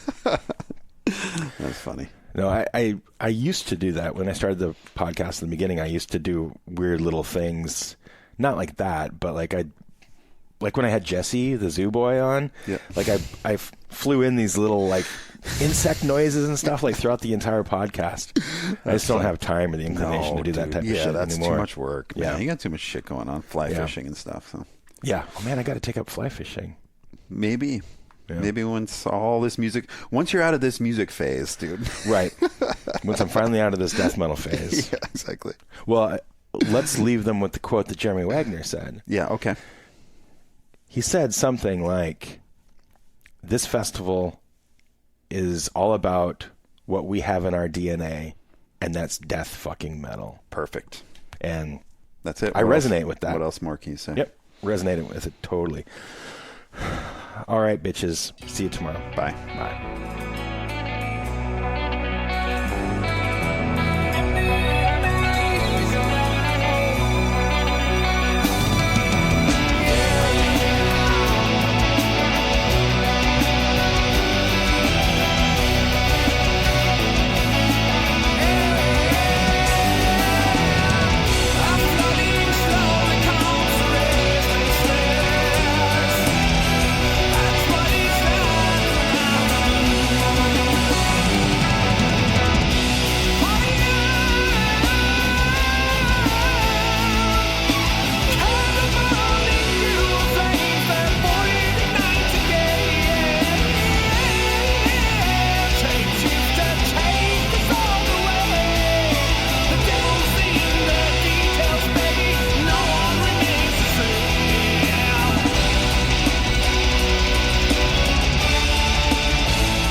I'm comfortable.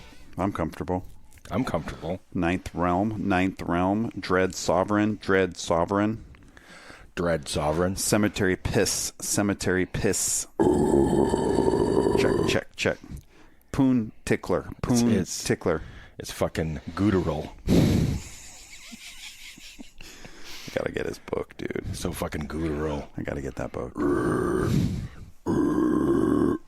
Okay. Hey, welcome back to I Hate Music. This is day... It's our last day. Wednesday was 0. Wednesday. Oh, is that counting 0? Okay. Yeah. 0. Thursday was 1. Friday's 2. Saturday was 3. This is day 4. Then. Day 4, mm-hmm. Yeah. And actually, the 5th day we've been here. Right. But the first day was day 0, I guess, because that was like the pre-fest. That's right. Yeah. So what did we do yesterday? We went to someplace, went somewhere else too. Saw some stuff.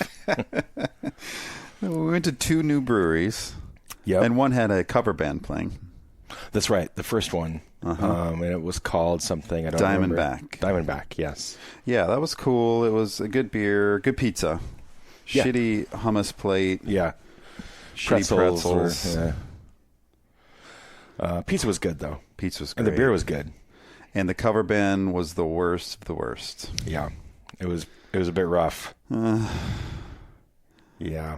But somebody came up to you and like patted you on the back and they're like, it's cool that you came all this way to Deathfest, but now you're watching this cover band. And then he said something like, he's normally like, I'd be there or something. Yeah, but I had to I had to dress up like this to go to a birthday party, but underneath I had my black shirt. That's what he said, something like that.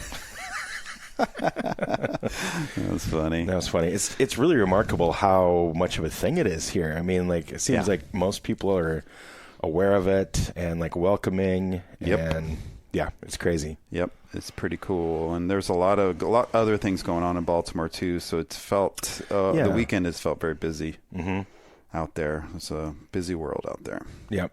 And so after Diamondback, we went to that other one. Yep, that was called where everybody looked like they were hanging out drinking beers, but actually they were watching the baseball game. They were, and it was a little bit weird because the place was filled with tables and chairs, but everybody was standing up. Yeah, that was weird too. Yeah, so Jason and I were joking about, like somebody having a serious conversation with their friend, and then like a home run happens or something on the game, and there's excuse me for a second, I got to watch. Yeah, wait a second. Wait, you were diagnosed with what? Oh yeah. What's going on with your daughter again? Yeah, geez, never mind. Yeah, Let me watch the game for a minute. I can't remember the name of that place, but there was a cover band setting up there too. There was, and these guys had Beatles shirts on, so I thought maybe it'd be a Beatles thing, but we never did see it. No, they never started. Maybe they got scared. Yeah, they saw us. They saw us like, oh shit.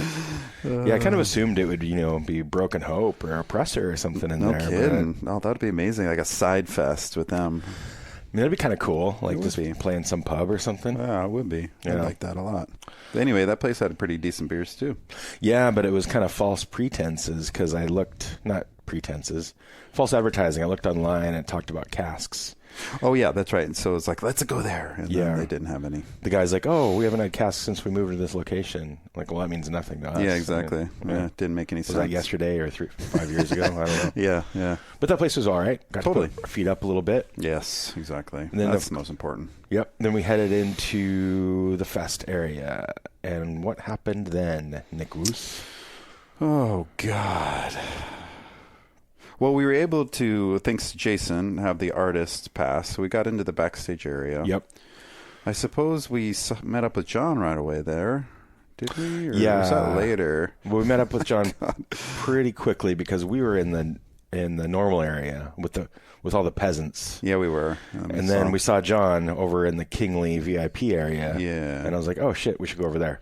And that was during Forbidden, I think. Forbidden. It was. Yes, it was Forbidden. Yep. Yes. Yeah, so first thing we saw was Forbidden. Oh, that was an absolute pleasure. Great. Dude, skeptical, of course, without Russ singing, but that guy nails it. And he does. Seeing Craig play is just so awesome. Yep. Those guys rule.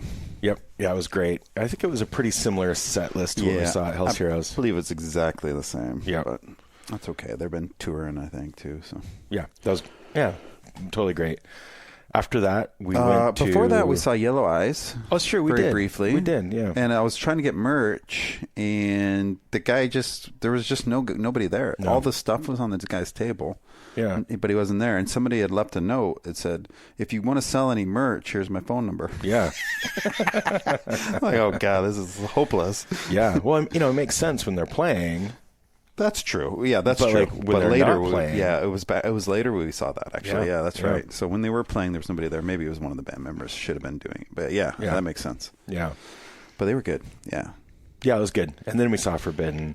Yep. And then we went to Blackwall Hitch. We did. So we missed Skinless. We did. I needed to get off my feet. Yeah. I needed to get some steak frites in me. You were feeling sore at that point. Well, earlier you were too. But yeah. Yeah, it was a long day for you. And Jason was feeling the post-show. Yes. Lull, as they say, or, come down or whatever. My energy was kind of zapped. So. Yeah. Yeah. That's okay. We didn't really miss much, I don't think so. Yeah, but we had a nice dinner with John and our old friend Aaron and Jeff from Gas Masks and Hand Grenades. Nice. Yeah, that was awesome. And we were able to see Sacrifice from the restaurant. Right outside the windows. It's great. Like, it's incredible. Yeah, bringing you food and drinks and sitting there in AC watching the band. I suppose if we were huge fans of that band, it would have been that great because I don't think the sound was very good. But seeing the band and watching the world go by and just people watching there is incredible. It's awesome. Yeah. Because you kind of see people that stumble up across it as well. Yeah. Because it's kind of outside the festival a little bit. Yeah. So you see people just like, what the hell's going on? And they just sitting there taking pictures and stuff. Totally. Yeah. That's awesome. No, that was great. And then we went to see Dread Sovereign. Yep. Yes. Alan Averill from Primordial. That's right. His other band. Yeah. Not really what I expected, having never listened to it. Yeah. But hearing his vocals really cool. is just a pleasure. He's such a powerful vocalist. He's such a great vocalist. Yeah. And that guitarist is really cool. He was like, I don't want to say glam metal-y, but like way more like rock star guitar hero than I would have anticipated. Totally, yeah. But like in the best way. Yeah. Yeah. I'd like to hear them on, I was going to say on record or something, but it'll probably likely Spotify. Yeah, I'm sure it's on Spotify. As when we talked to Amy, I still haven't migrated to Tidal. I downloaded it. I haven't checked it out yet. Nice. But Sebastian from Romania, that's what he recommends too, Tidal. Nice. Thank you, Sebastian. Yeah. Oh, that reminds me. Yesterday I said to you, I forgot to talk about two things on the podcast. Yeah. One is listener emails. Okay. And two is something else I can't remember. Okay. It wasn't what you showed me on your phone? Oh. Now I remember what it is, but I don't remember what I showed you on my phone. Okay. Well, the mascot stuff and... Yeah. Okay. Yeah, it's that stuff. But also, I forgot to mention that Agalock announced we're going to Australia in September. Oh, yeah. That's important news, dude. Yeah. First time ever. First time ever. Announced last week. Amazing. I think. So, yeah, we're doing Melbourne and Sydney, September 6th and 8th, I think. Sounds like they've been selling really well, so maybe more. Yep. Selling really well. I think they're both about half sold out. Incredible. I know for a fact that we have some listeners in Australia, so so we'll be seeing hopefully meet you guys down there. Yep. Openers to be announced, and Destroyer 666. It's all like the that was a joke. Destroyer 666. It's fucking what's the other band? Nazgul. Oh, maybe even AC/DC. AC/DC. Yeah. Midnight Oil, dude. Dude, that'd be cool. That'd be awesome. Yeah. Actually, that'd be really cool. Yeah. My number one goal that I have our agent working on is getting me to be able to be in a position where I can punch a koala in the face. Yeah.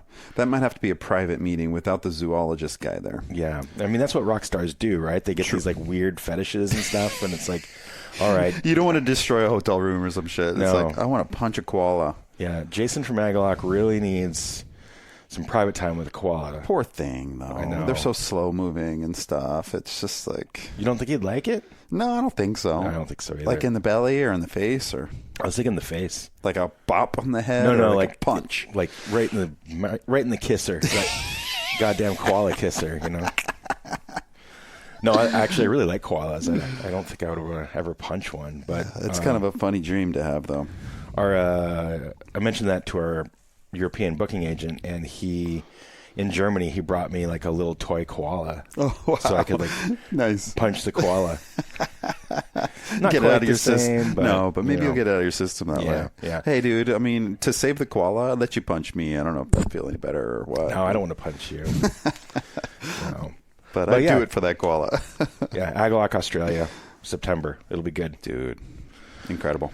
Yep. Okay. And then, so what else did we do? So then we saw Dread Sovereign, and then we headed over so that we get a good position for the mighty Dismember. Yeah, man. Damn. Dude. We went into highlight of the day for sure. The VIP area there again, which is, it's not ideal because it's side stage. Yeah, exactly. But the view is pretty good for the most part. It's a lot closer than we could have gotten in the crowd. So yeah, yep. That's nice. So I'm happy with it. Yeah. It was great. Oh, God. It was incredible.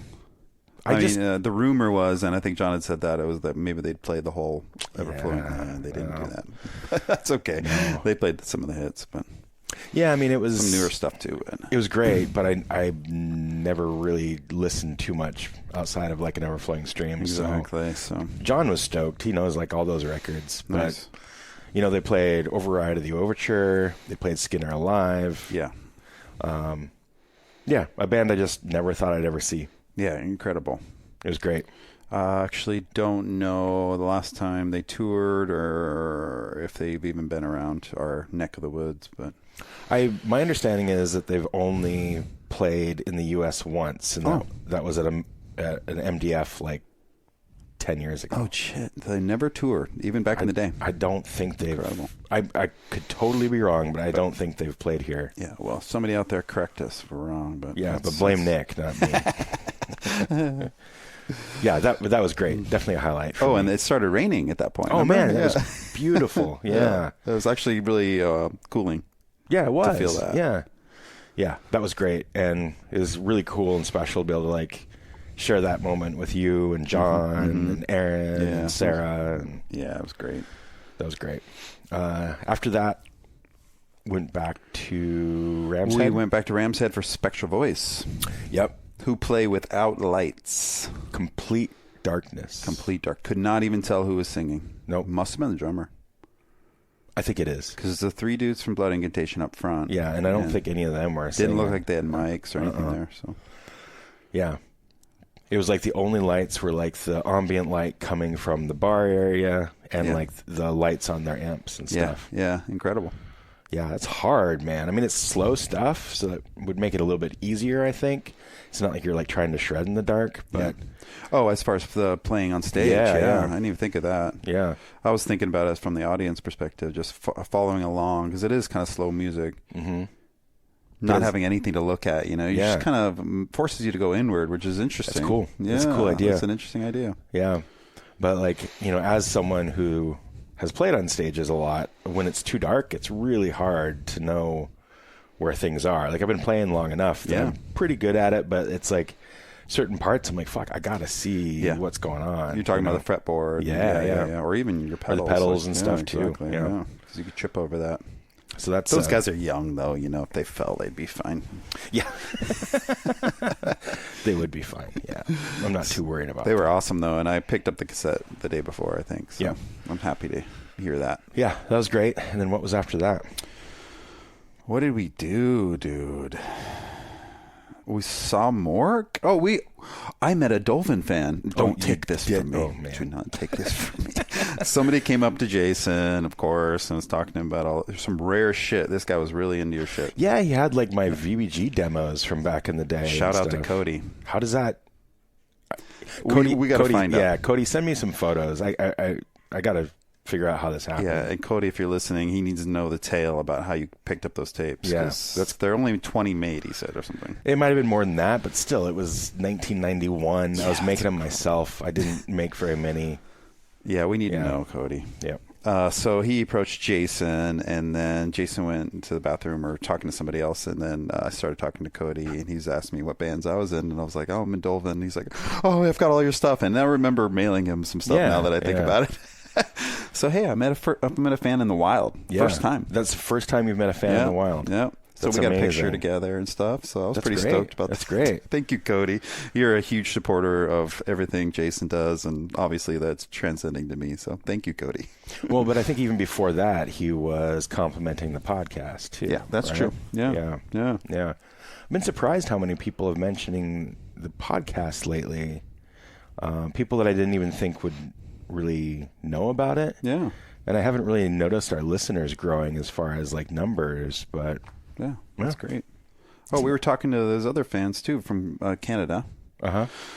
Girl and her husband. Oh yeah. They're Jess, from Canada, and I didn't meet her husband, I guess. Yeah, I was talking to him. He knows a lot about music. He knew all these bands, obscure bands that are playing here. And I was telling him they're from London.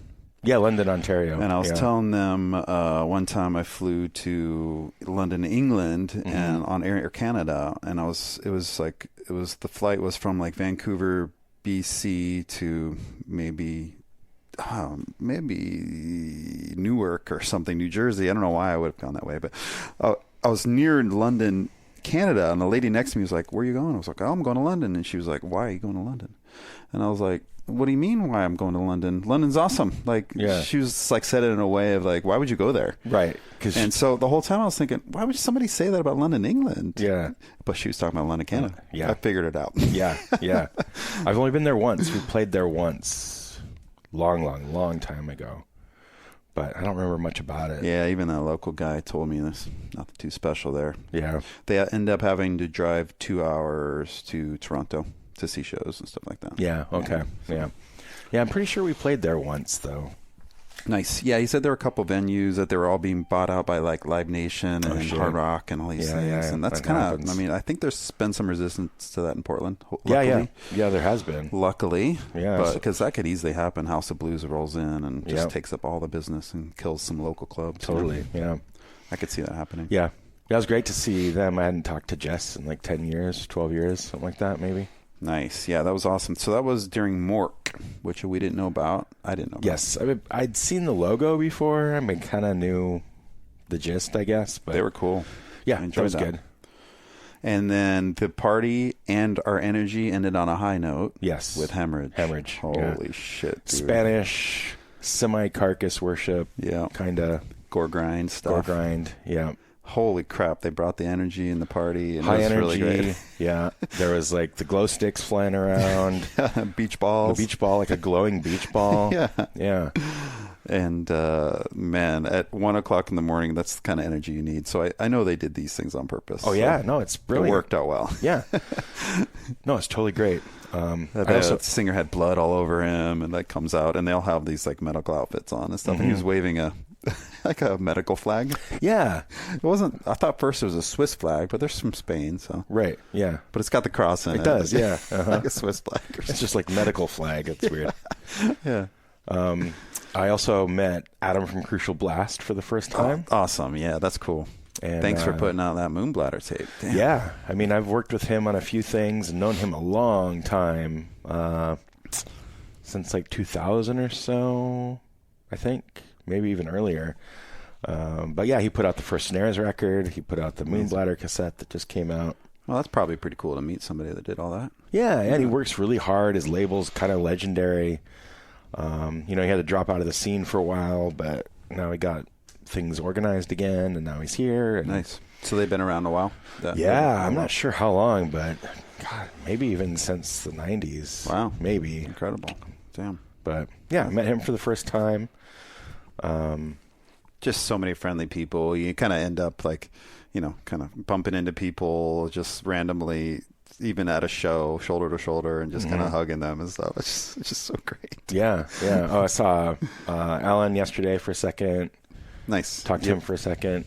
And Paul, Blood Incantation. Yep. Talked to him for a second.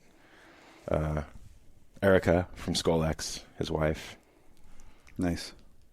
It's like a convention. Yeah. It's like a family reunion and a convention. It is. Heavy metal convention. And I like the sampling of bands. Yes. I commented on that yesterday. It's like going to Costco or something where you just got to get little samples of things. Just like a little. And it ends up filling taste. You up, Yeah. You get filled. Yeah, for sure. Bands that I would never be exposed to. Especially, I mean, I would like to go to a gore grind show. I just don't know if I'm like got the finger on the pulse of the scene or whatever. Right, yeah. So seeing Hemorrhage like that was really cool. It's like, yeah, I should go to a show like that. Yeah. That'd be amazing. Yeah. I don't know, for whatever reason, I don't. Yeah, it is a nice sampling. And then right before that was like a band like Mork. It was like melodic black metal kind of stuff or whatever. So kind of cool. Yeah, very cool. So yeah, closed out the night with Hemorrhage.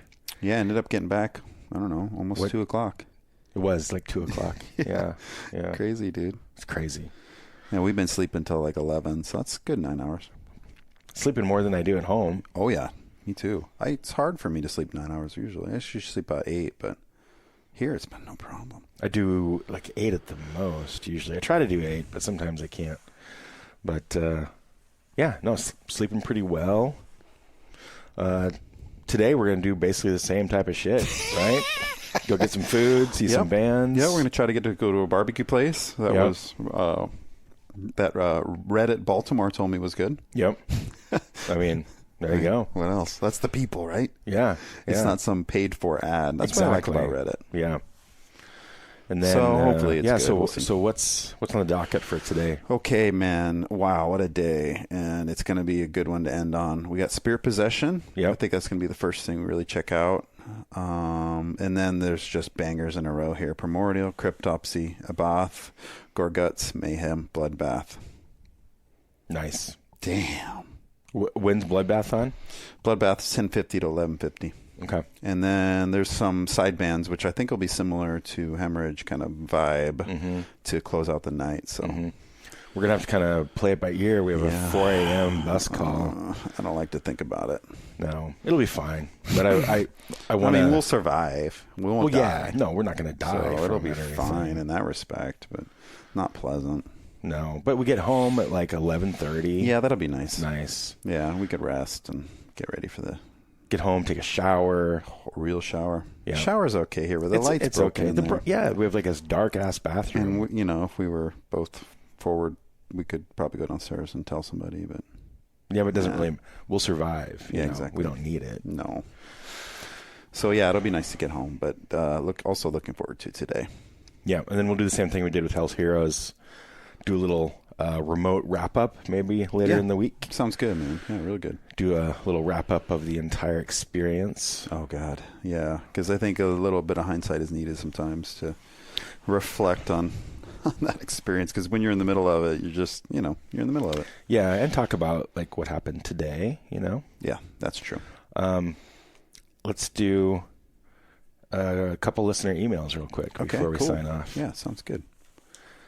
I just wasn't didn't think about doing this earlier. I just wanted to mention a couple of funny band names that we didn't know about. One yesterday called Cemetery Piss. Yeah, that's a funny band name. There's some classic death metal names like Intestinal Disgorge and Beheaded and stuff like that. But tonight I think takes the cake. At midnight tonight on the Angels Rock Bar stage. I don't know where that is. Know where that is. Poon Ticklers playing. Oof, yeah. What the hell? Yeah. Dude? I'm not into that. That is crazy, Poon Tickler. I don't know. It's funny, dude. Wow. That's funny. Anyway, that's it. That's all I got. Yeah. Okay. Listener emails. Here's one from a dude named Matthew Kenny. Oh, hello, Matt. My old friend. I've known this guy since I was like 6 years old, probably. Yeah. It's called Mascots and Metal. He says, great episode on Mascots and Metal. So he's like revisiting that shit. That's an old one. Yeah, I think he was not keeping up and just kind of listening to them in a row. Well, shame on you. You should keep up. Every week you should drop everything and listen to our episode as soon as it comes out. What else you got going on? Yeah, come on, dude. Okay, great episode on Mascots and Metal. Dave Mustaine did change lyrics on Rust in Peace on Five Magics. I was right. Yeah, that's messed up. I can't believe he did that. I called this that he Lucased it, meaning what George Lucas did to Star Wars original trilogy. That's right. I'm forever mad at Dave for fucking with Rust in Peace. Yeah, me too. Me too. I'm lucky to have the CD and cassette. Yeah, exactly. Because that's the only way you can hear the original form. You go on Spotify or any of the streaming, it's all the new shit. It's the new shit. Fucking Dave. Yeah. As far as mascots from metal, it's a great question. The only thing I could think gets close is Adamant dressing the same on album covers. Yeah. I don't know if I call that a mascot, though. That's That's just him, right? Yeah. Rather than a mascot, but still. I suppose Boy George did this, too. Damn, you are putting me on a quest. Maybe it was just having personas outside of metal instead of mascots. Yeah. Yeah, maybe. Yeah. I suppose Great White has a shark character coming out on stage. Oh, do they? I guess. I don't know. I didn't know that, yeah. That's funny. And then he says, Ugly Kid Joe. Oh, they had like this little boy. Mr. Yuck or something, right? Oh, was it actually had a name? I don't remember. Maybe. I could be wrong. I wonder. I don't know how many albums does Ugly Shit Kid Joe put out. No I just remember the one. I hate everything about you. Oh, that's right. Them, right? Yeah. Yeah. I barely remember that. Yeah. And then he mentions White Lion probably has a live lion come out on the stage. I don't know about that. They probably do. I don't know about that. That'd be amazing. Like Siegfried or Roy, I forget which one. One of them. Whoever's not dead. Are they both dead now? One of them got attacked. One of them got attacked, in the mall. No, he got attacked. He got mauled. No, it wasn't in the mall. But not died. Not mauled in the mall. Mauled in the mall. That could be a gore grind band. Mauled in the mall. Or no, that's a gore grind festival. They would play like a show. Yeah, mauled in the mall. Oh, dude, perfect, dude. We gotta do it. We gotta do it. I mean, Lloyd Center is basically empty. Fucking turn that ice skating rink into a stage and call it Mauled in the Mall. Dude. It's the next project. Anyway, Siegfried or Roy, whichever one's not dead, could bring out the lion. Like you have to have a trained lion keeper. Oh yeah, but that's pretty cool. Yeah, if Great White Lion traveled with a lion. Yeah, I saw in the '80s.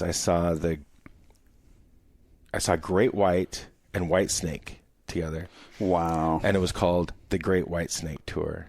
Nice. That's yeah. It's pretty Whitesnake. I mean, Great White was kind of they're both like Led Zeppelin ripoff bands almost. Yeah, Great White was quite a bit more glammy. But Whitesnake was really glammy at that point in time. Yeah, exactly. Like when they got really big and popular. Yeah. I mean, Here I Go Again and all that stuff with Katie Kitan on the front of the when I saw Corvette and shit. Yeah, I mean, they were glam as hell. Yeah. But still, in hindsight, the hindsight in me sees how influenced by Led Zeppelin these bands were. For sure. Or maybe Aerosmith or something, who was also. Yeah, Interesting. Yeah. Okay, our next and last email for today is from our friend Sebastian. Hi, Sebastian. From Romania. Love that guy. Okay, so this is a little bit of a long one. Okay.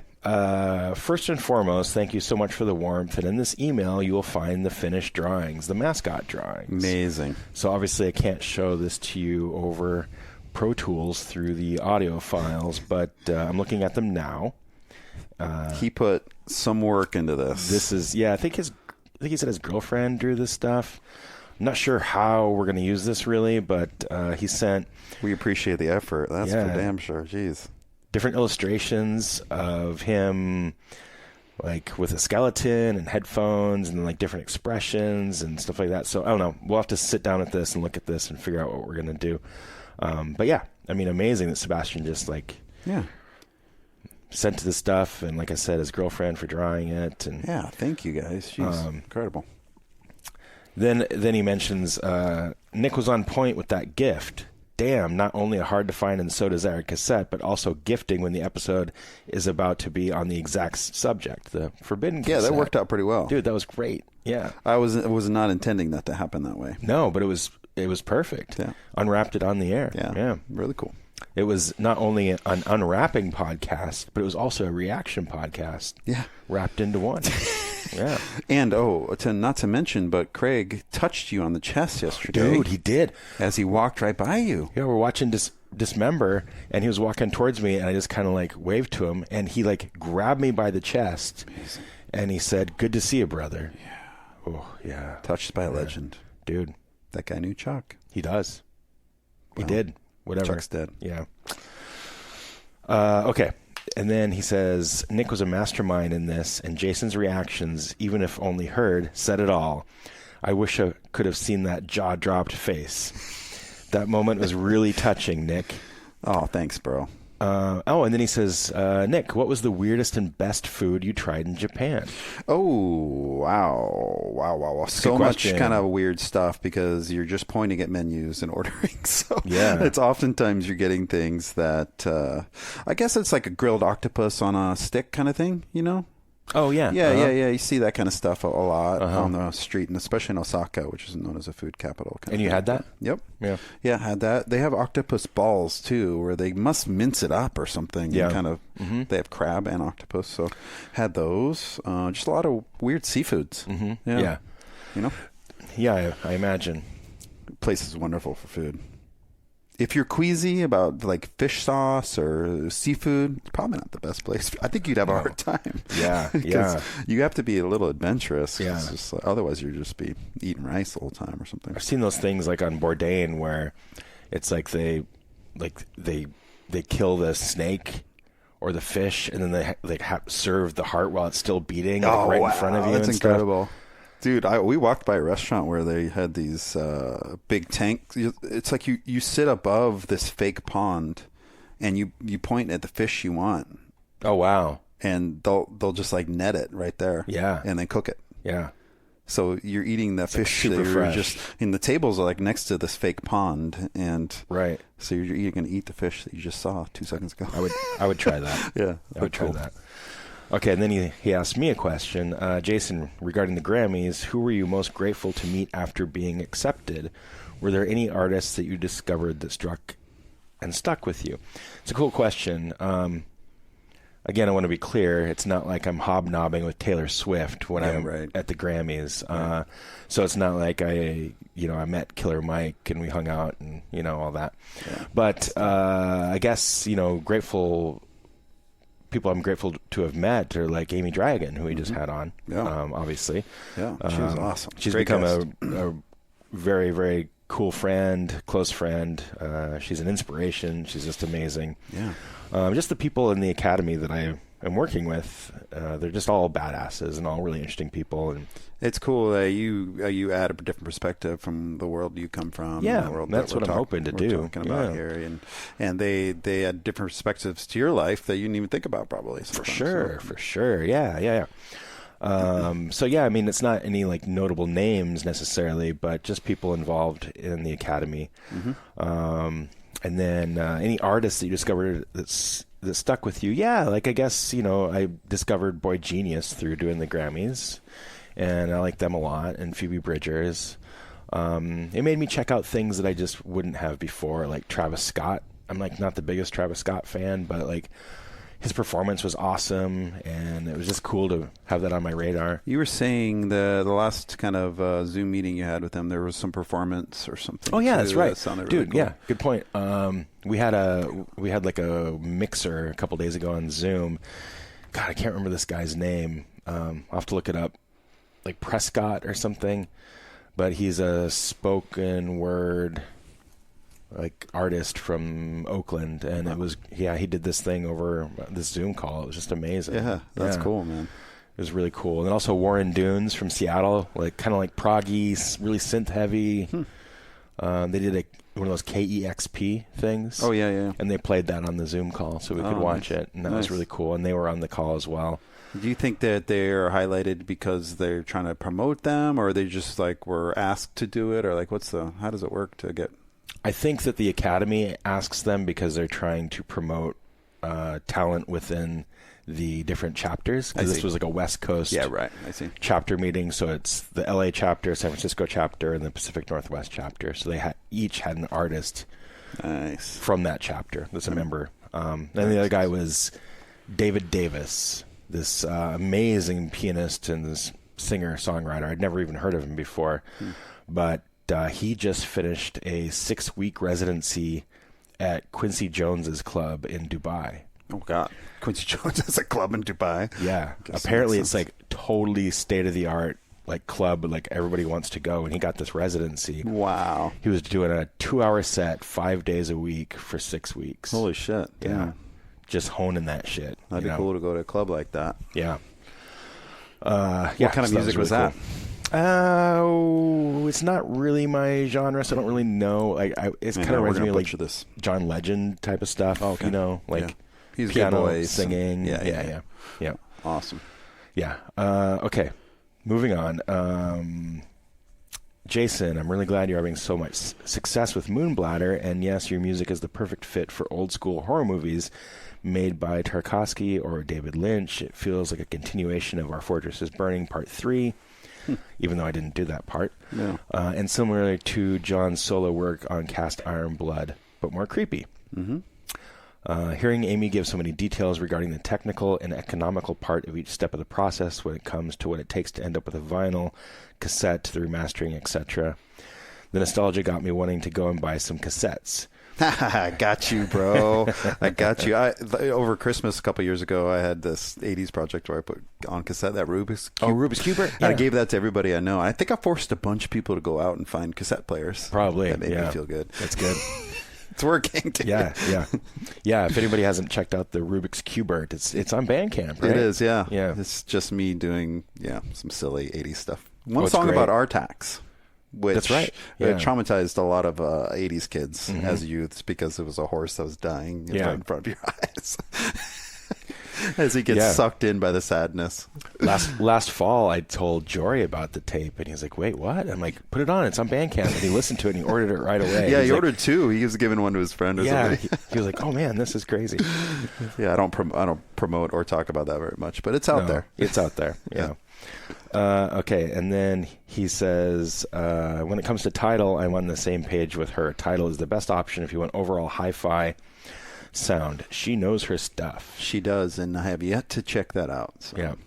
Oh, I should also mention that Sebastian sent me some really amazing Bluetooth headphones last month, just as a gift. What a guy. Yeah. I can't believe it. Yeah. These really cool Bluetooth headphones, and they have these little metal plates on the side that you can unscrew and replace, and he sent me some replacements, and somehow, I don't even know how he did it, but somehow he had like the I Hate Music logo printed on it, and the Aglock logo. Jesus, and Earth bro. and Sound, so like 3 different ones.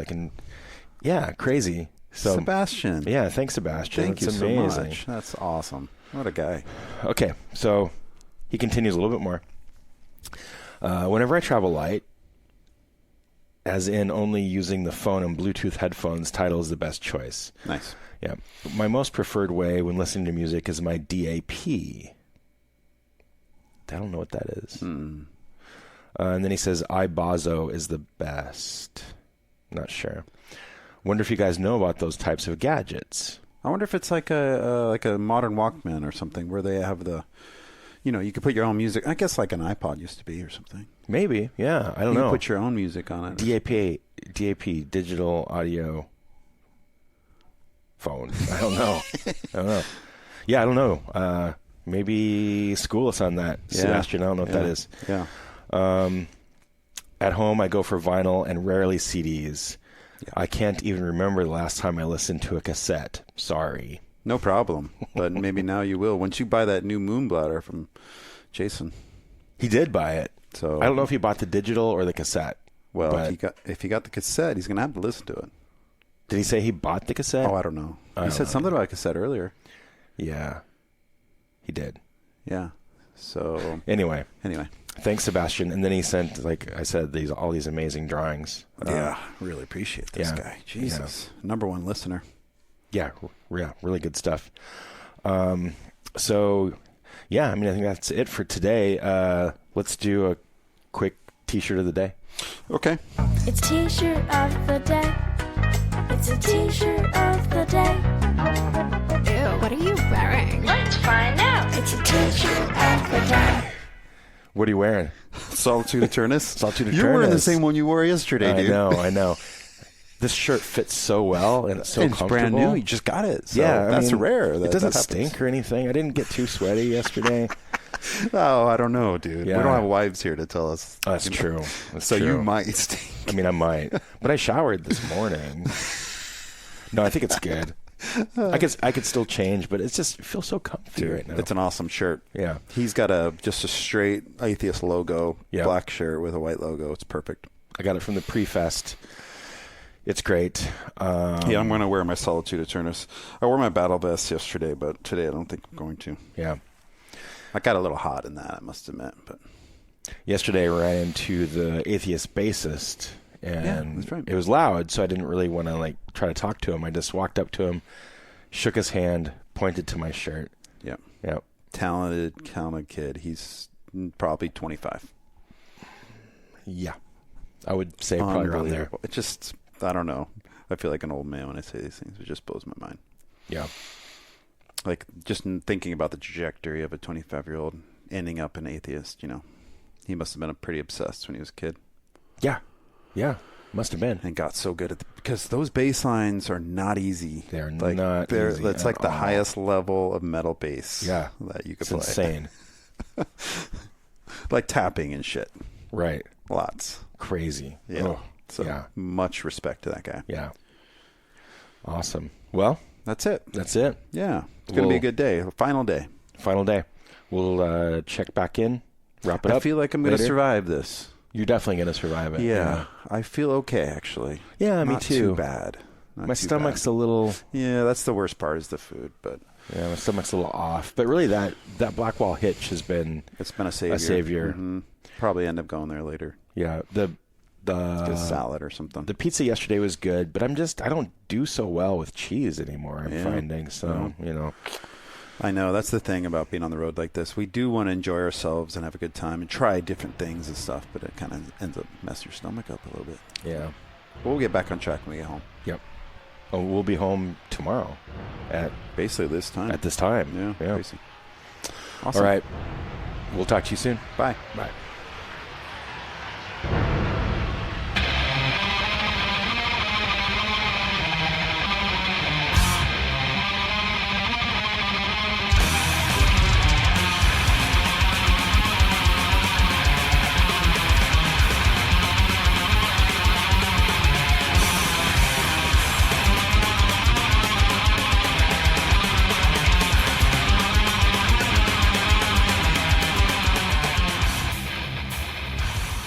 Hey, good morning. Welcome back to I Hate Music. Wow. Okay. MDF episode. We're back, dude. It's like a week later, at least. It's a week later. We planned on doing this maybe the day after we got back, but one of us got COVID.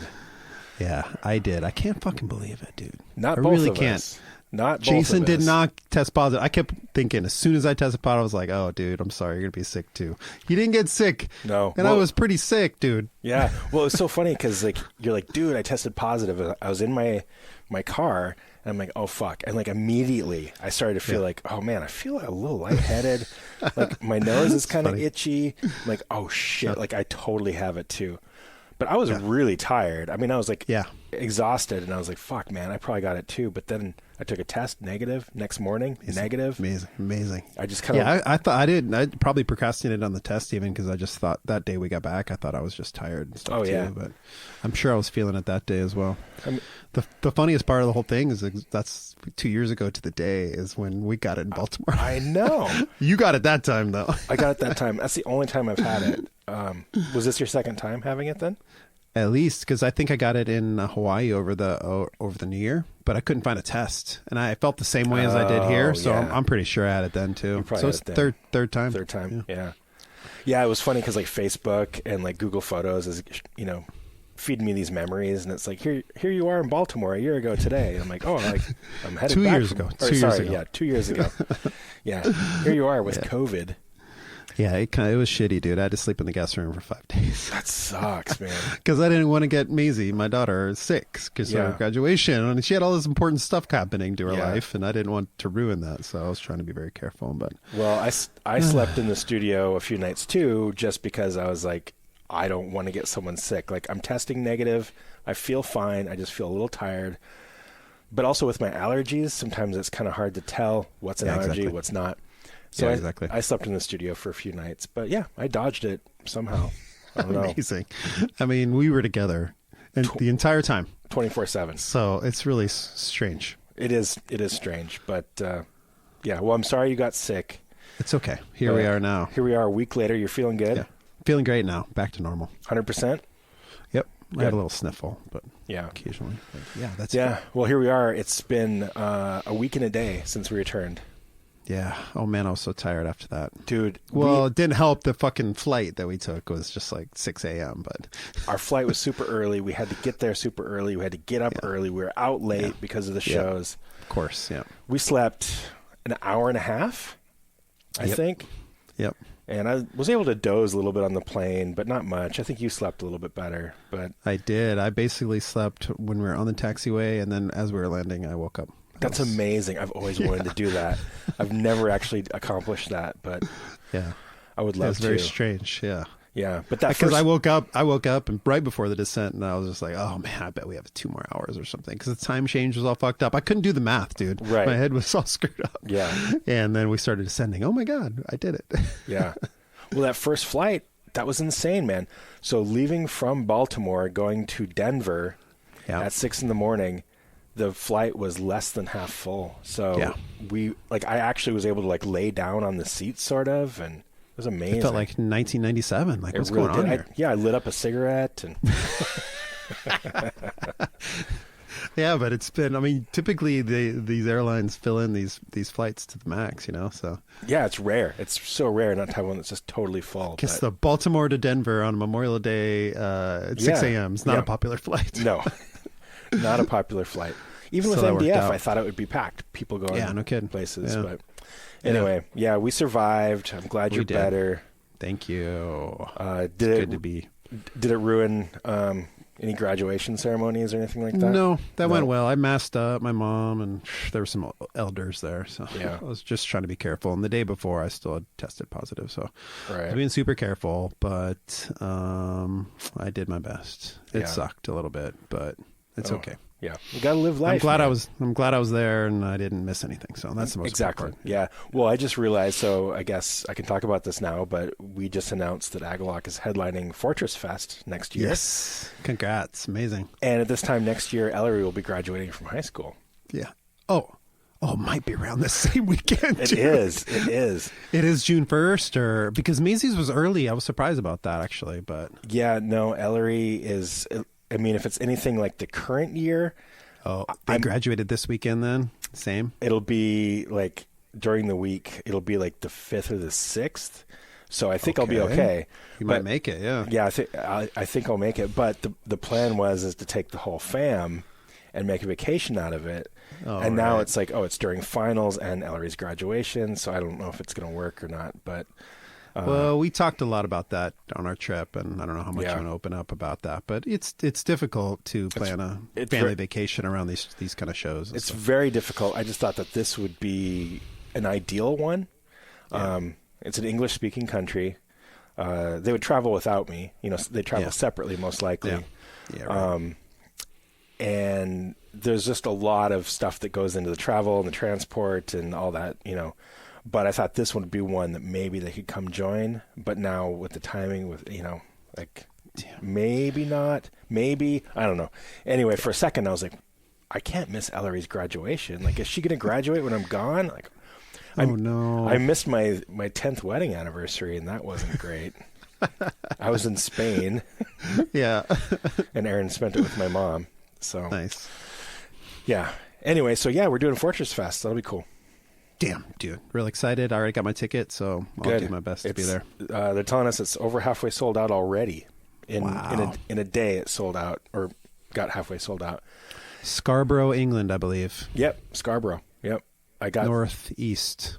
Yep. I got a bunch of photos from Johnny from Go Ahead and Die, because he played it with Black Braid this last weekend. Oh, sweet. Yeah, cool. And that venue looked awesome, dude. Oh, dude, just the outside it's pictures. Insane. Yeah. The outside pictures. The inside is gorgeous, like an old Victorian, I don't know, cathedral or something. I don't know, but it's about 2,000 capacity. Cool. So it seems manageable. Yeah, that'll be great. But yeah, it'll be a lot of fun. Seated Agalock shows are always interesting. So. Yeah, it's going to be a bit weird, but whatever. It's going to be cool. I'm stoked. Right on the ocean, right there. Yeah, dude, it looks awesome. Yeah, Panopticon played too, and I saw some photos that Tanner shared and stuff. So, yeah, it should be great. Cool. Excited. We're here to talk about MDF. Wrap it up. We are. MDF. We had a full day that last day. On Sunday. What happened? Yeah. What happened that day? What did we do? Oh, we went and got barbecue. That was cool. Oh, that place was great. Yeah. And like expecting a Houston or a Portland situation where there's fucking lines everywhere. We walked in, there's nobody in there. Like nobody that was really in nice. there. Yeah. Yeah. There's just a few people in there. It was really nice. good.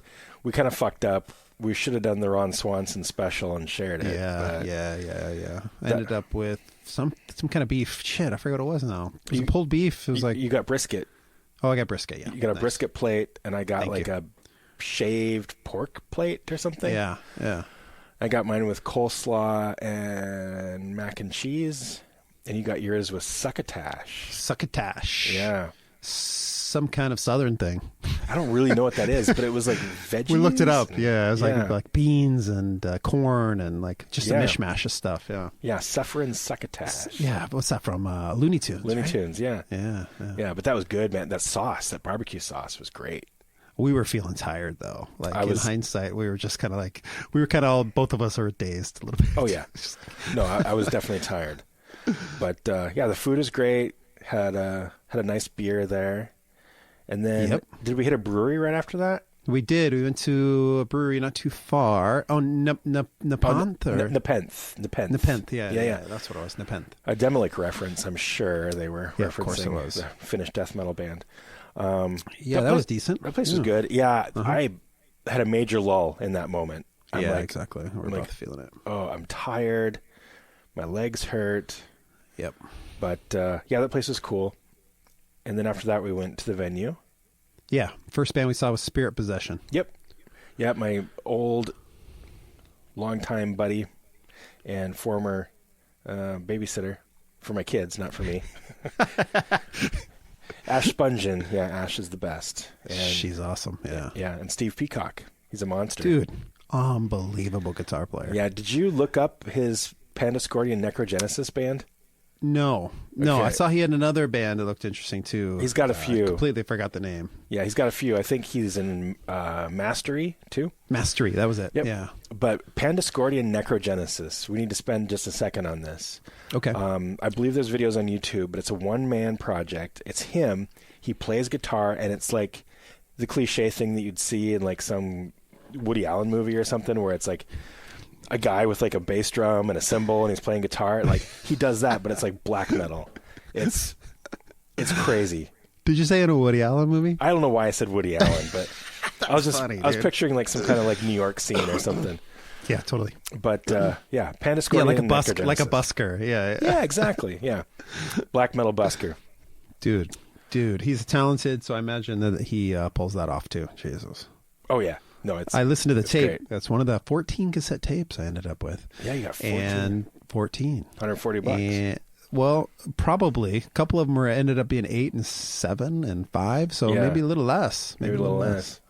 Anyway, that one is exceptionally awesome, and that dude fills the whole sound, with that single guitar. It's incredible. Oh, yeah. No, I don't think you'd necessarily know that it was just two people just by listening to the records. Definitely not, yeah. Yeah.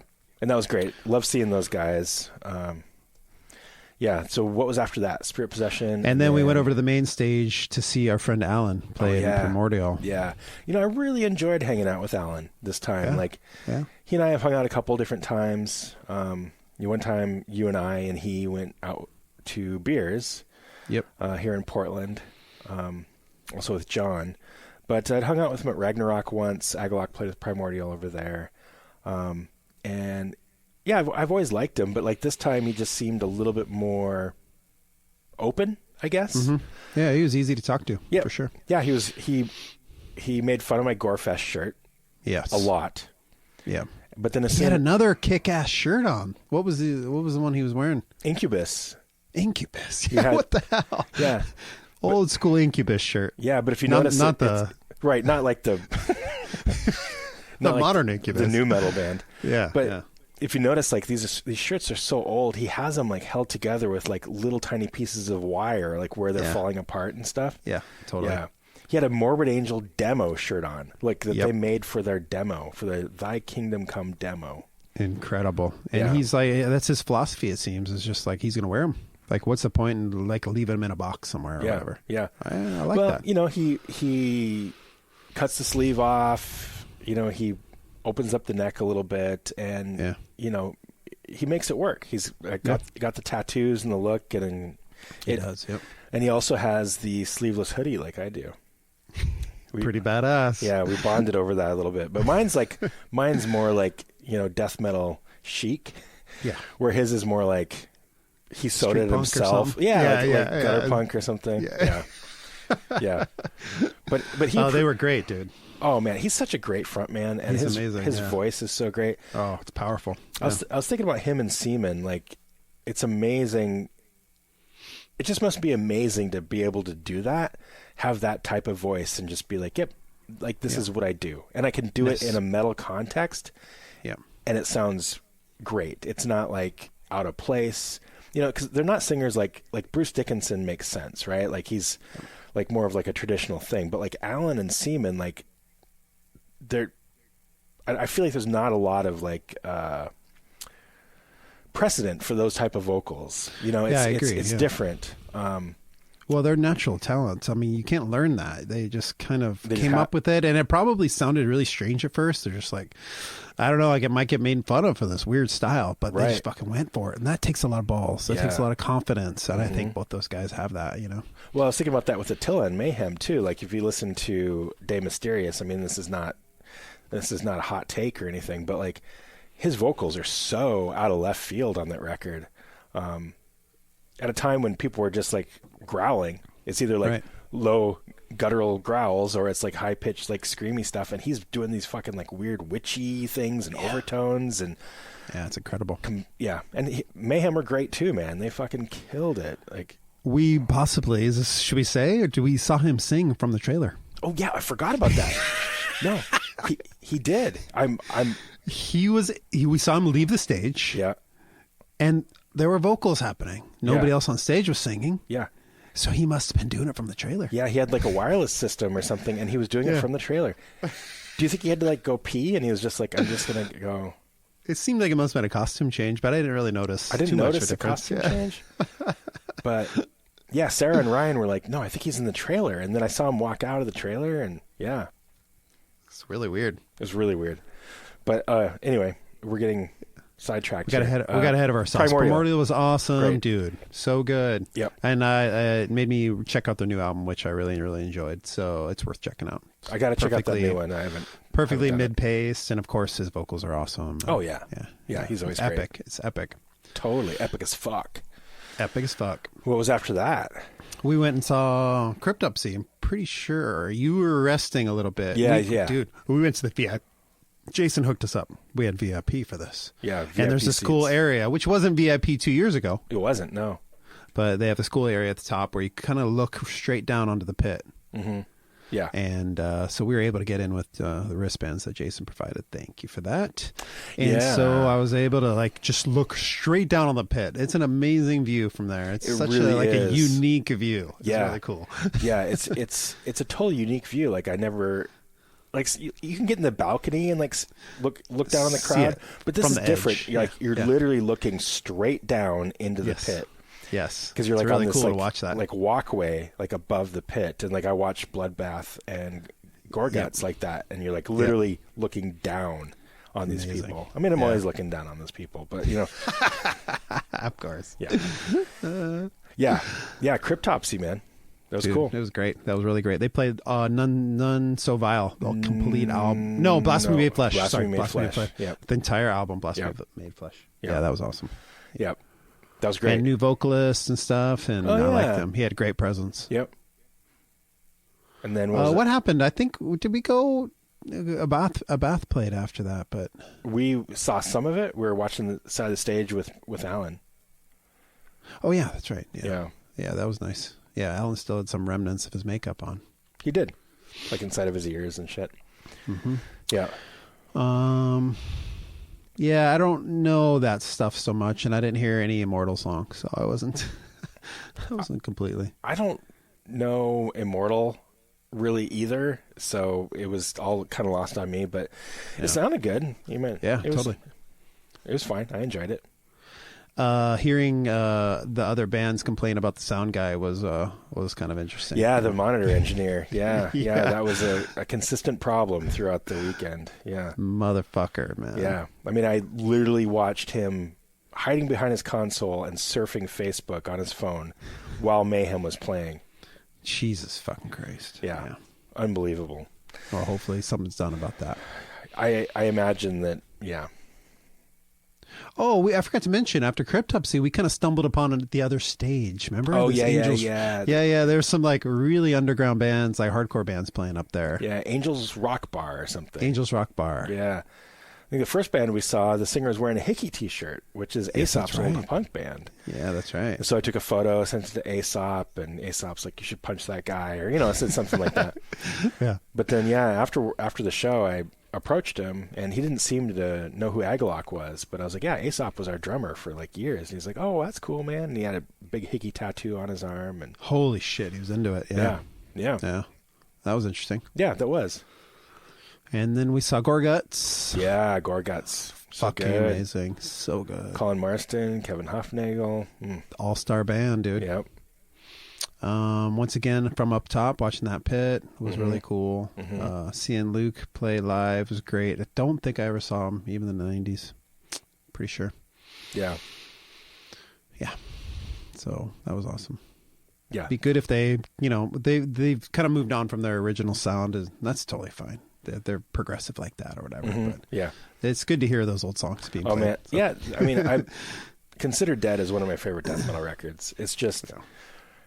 For me, it's what I like out of death metal in so many ways. It's really catchy, really hooky. Yep. Pretty cool seeing. I was looking at old pictures of Luke and Gorguts, and what a guy. What a guy! I know. Yeah, so good. That was one of the coolest Jason presents ever. Was he got me a picture of Luke. That's true. And he held up a little thing and said, "Happy birthday, Nick," from Luke or something. Yeah. And he had his Gorguts shirt on, and you took a picture of him holding that. Yeah, that was really genius. That's great. Yeah. Yeah. Well, I met him like on the street basically, and I was like, "Wait, can you do that? I know this is kind of weird, but like, can you do this for me?" And he's like, "Yeah, for sure." So yeah, amazing. Yeah, that's awesome. Yeah, super sweet guy. Yeah, and then we saw Mayhem from the side, from the VIP area also. Yep, I enjoyed that. They played a lot of the newer stuff that I'm not too familiar with, but, they did Freezing Moon. They did fucking Death Crush. Yep. Their presence is great. Yep. Hellhammer. Jesus. Incredible drummer. Just watching him, you kind of could see his feet and stuff from the side. It was fucking incredible. He's a time machine. Yeah, we were watching from the VIP area there, and maybe not the best view or the best sound, but it's a unique one for sure. Yeah. Basically at least we could get close, otherwise we wouldn't have been very close. So. Yeah. Basically from side stage, basically where we were. But, the history with that band is just so fascinating. And, it's amazing stuff. And we'd seen them a few years ago. We went on the bus. That's right. Remember that? Yeah. Remember that? That was pre-pandemic. I forget what year, but. Oh, I remember exactly when that was. That was, actually I don't, but it was, I remember I was texting Catherine that night, and Catherine's been gone for almost 10 years. Okay. So it was a long time ago. I mean, like 10 years ago or so. Yeah. Or more. But, they did De Mysterious in its entirety. Amazing. That night. Jesus Christ. Yeah. Yeah. Why are we so blessed? You have to ask yourself. Sometimes you just have to ask yourself. We asked ourselves many times during this week. That's true. Baltimore weekend. Jesus. Yeah, we did. Yeah, it was incredible. It's just an incredible experience being there. 5 days was enough, I would say, Yeah, yeah. It was a lot. It was a lot. I was so tired when I got home. Oh, my God. Just like my body just aching. What was after Mayhem? Bloodbath. Oh, yeah. We got eaten that night. We did. And they played that as closer. Fucking pit went nuts, dude. It was so good. Oh, we saw your friend Anthony pick up the Banana Boy. Remember that? Yeah. I saw a video of that on Facebook, too. Like he picked up Banana Boy and fucking threw that guy. Yeah, threw him like incredible. Towards the stage, like into the crowd. It was like body surfing and the pit photographer. There was those dudes in there. Oh, dude. Yeah, there was this kid in there. I don't know. I was imagining it was some assignment like he was on or something, but he was taking shots. He was getting hit, but he was doing it all while he was taking pictures. Yeah. Fucking incredible. It was crazy. Yeah. That was so cool to see. We were staring down on that guy, just like, whoa, this is so interesting. Yeah. Just like, he was getting low, taking pictures of people moshing, and it was really fun. Yeah. That was great. And then Bloodbath, after Bloodbath was... Oh, what did we do, dude? We might have seen Mortuary Drape very briefly or something. No, we just left. Didn't. I think we went. Maybe we saw Archgoat.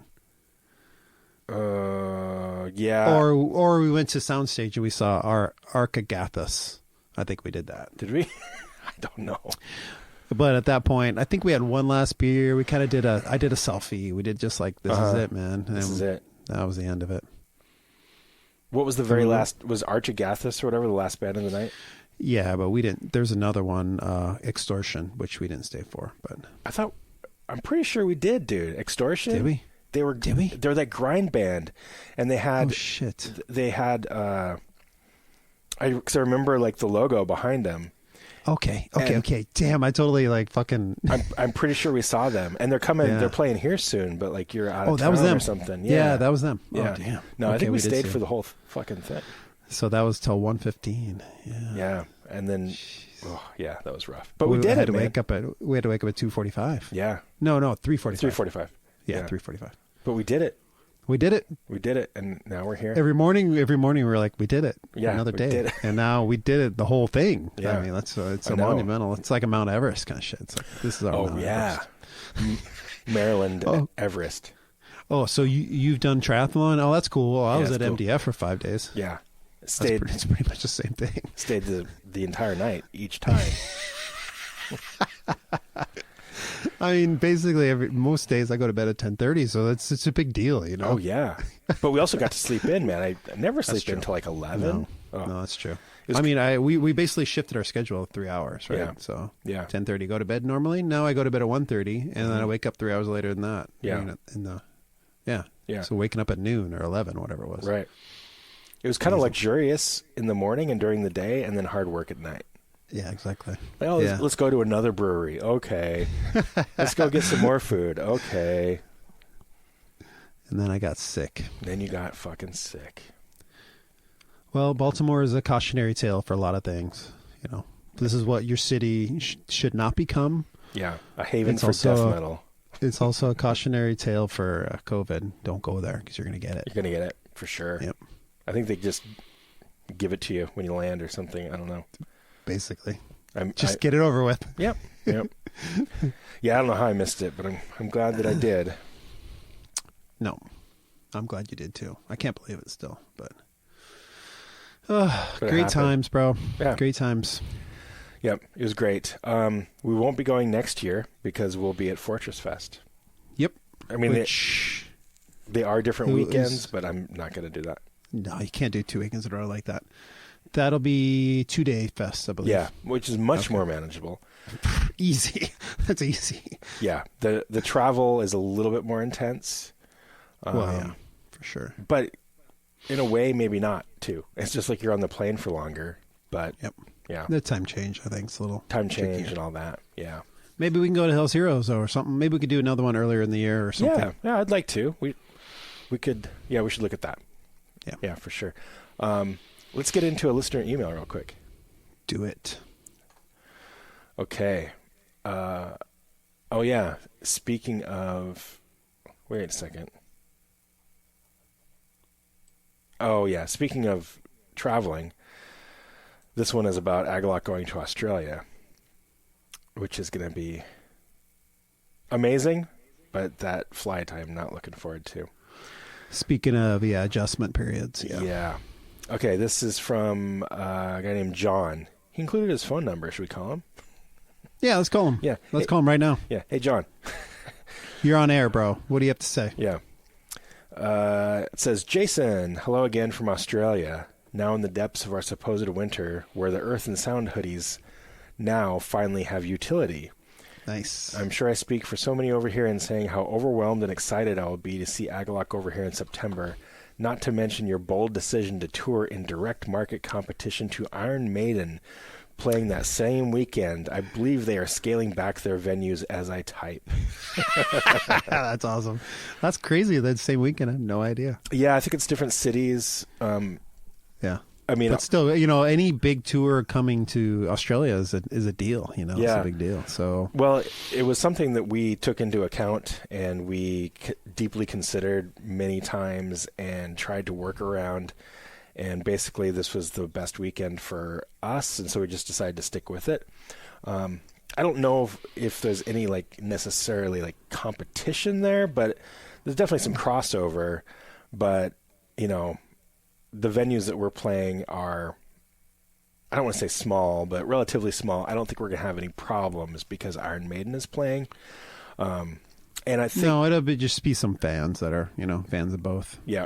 And I think that there in Melbourne when we're playing Sydney... I see. Nice. I think, good. So I don't think it's going to be a big deal. Good. But nice. We did talk about it a lot.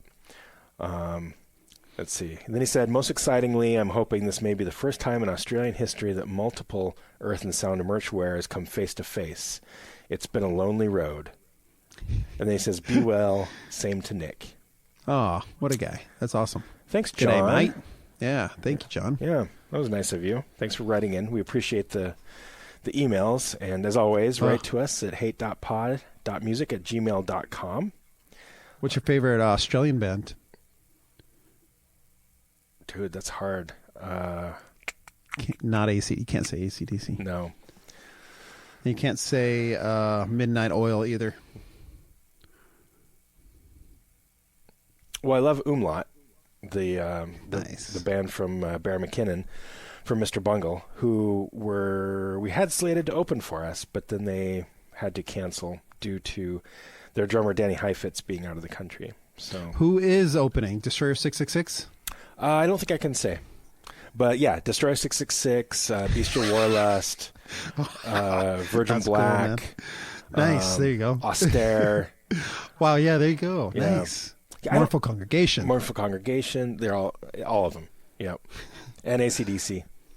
Wow, cool. What a show. Yeah, we do have openers, but I don't think I can say yet. I don't know. Okay, yeah, no problem. So I'm not going to. But yeah, Australia will be great. Looking forward to it. Hunter and I are planning on where to eat already. Awesome. Good. Plenty of places. Yeah. I was going to say something. No, I forgot. Something about Australia. Your favorite Australian band? Yeah, I don't think I really have one. What about you? I think I would just say Mournful Congregation. Yeah. I'd have to. Yeah. I like that they named their album June Frost. That makes me kind of giggle inside. I know. It's awesome. I like that. I really like Austere, that Austere record. Dude, yeah, those guys are great. Oh, what was that side project he did? It was so good, too. Oh, Germ? No. Oh, it was like a post-rock thing. Yeah. Something Waters. Grey Waters? Grey Waters?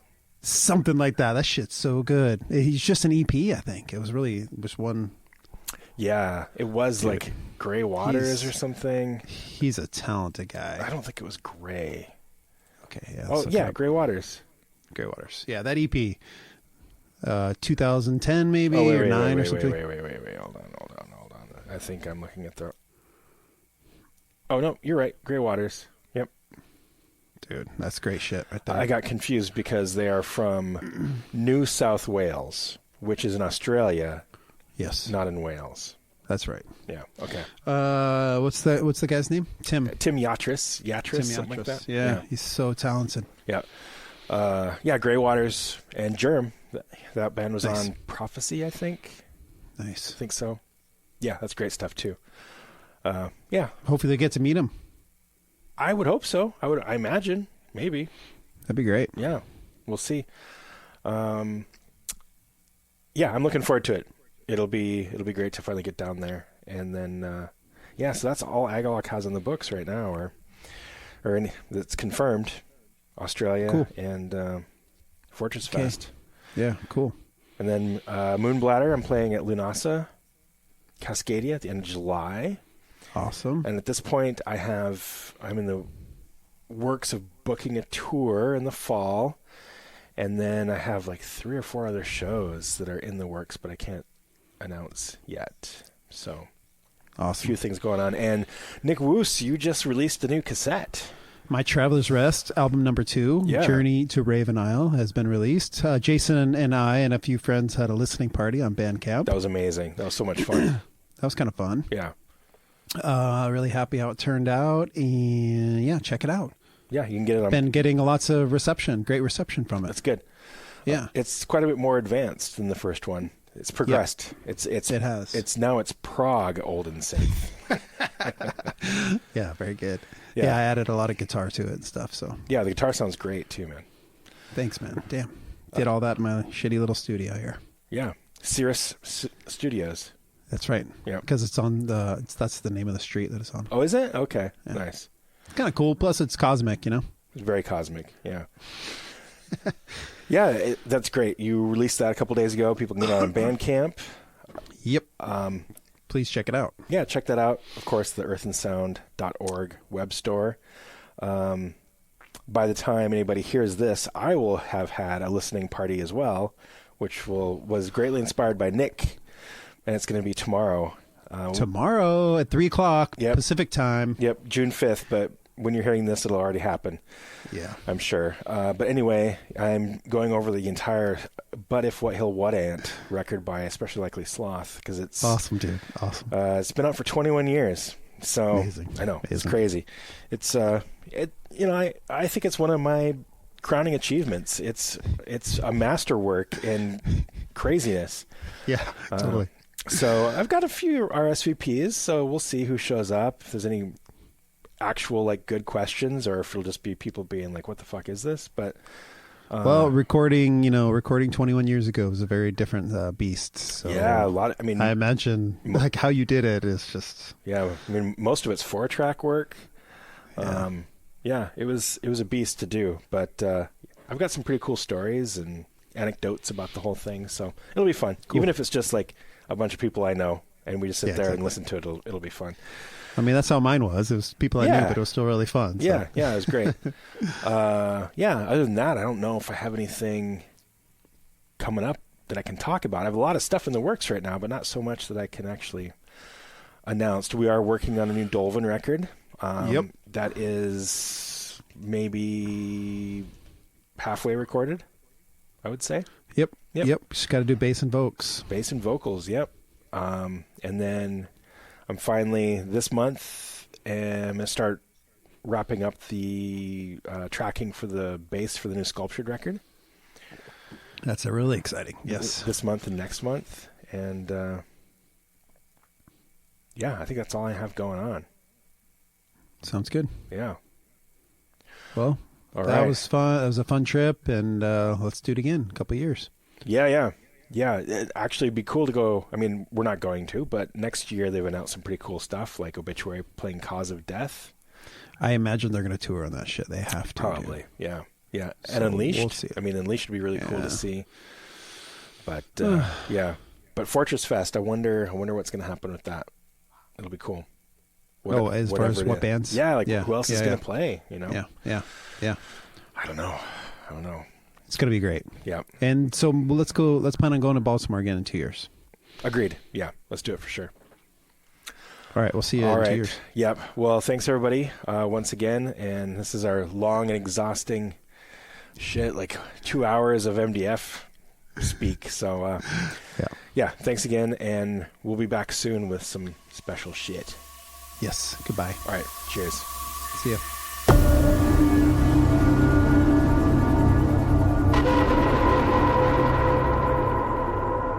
An Earth in Sound production.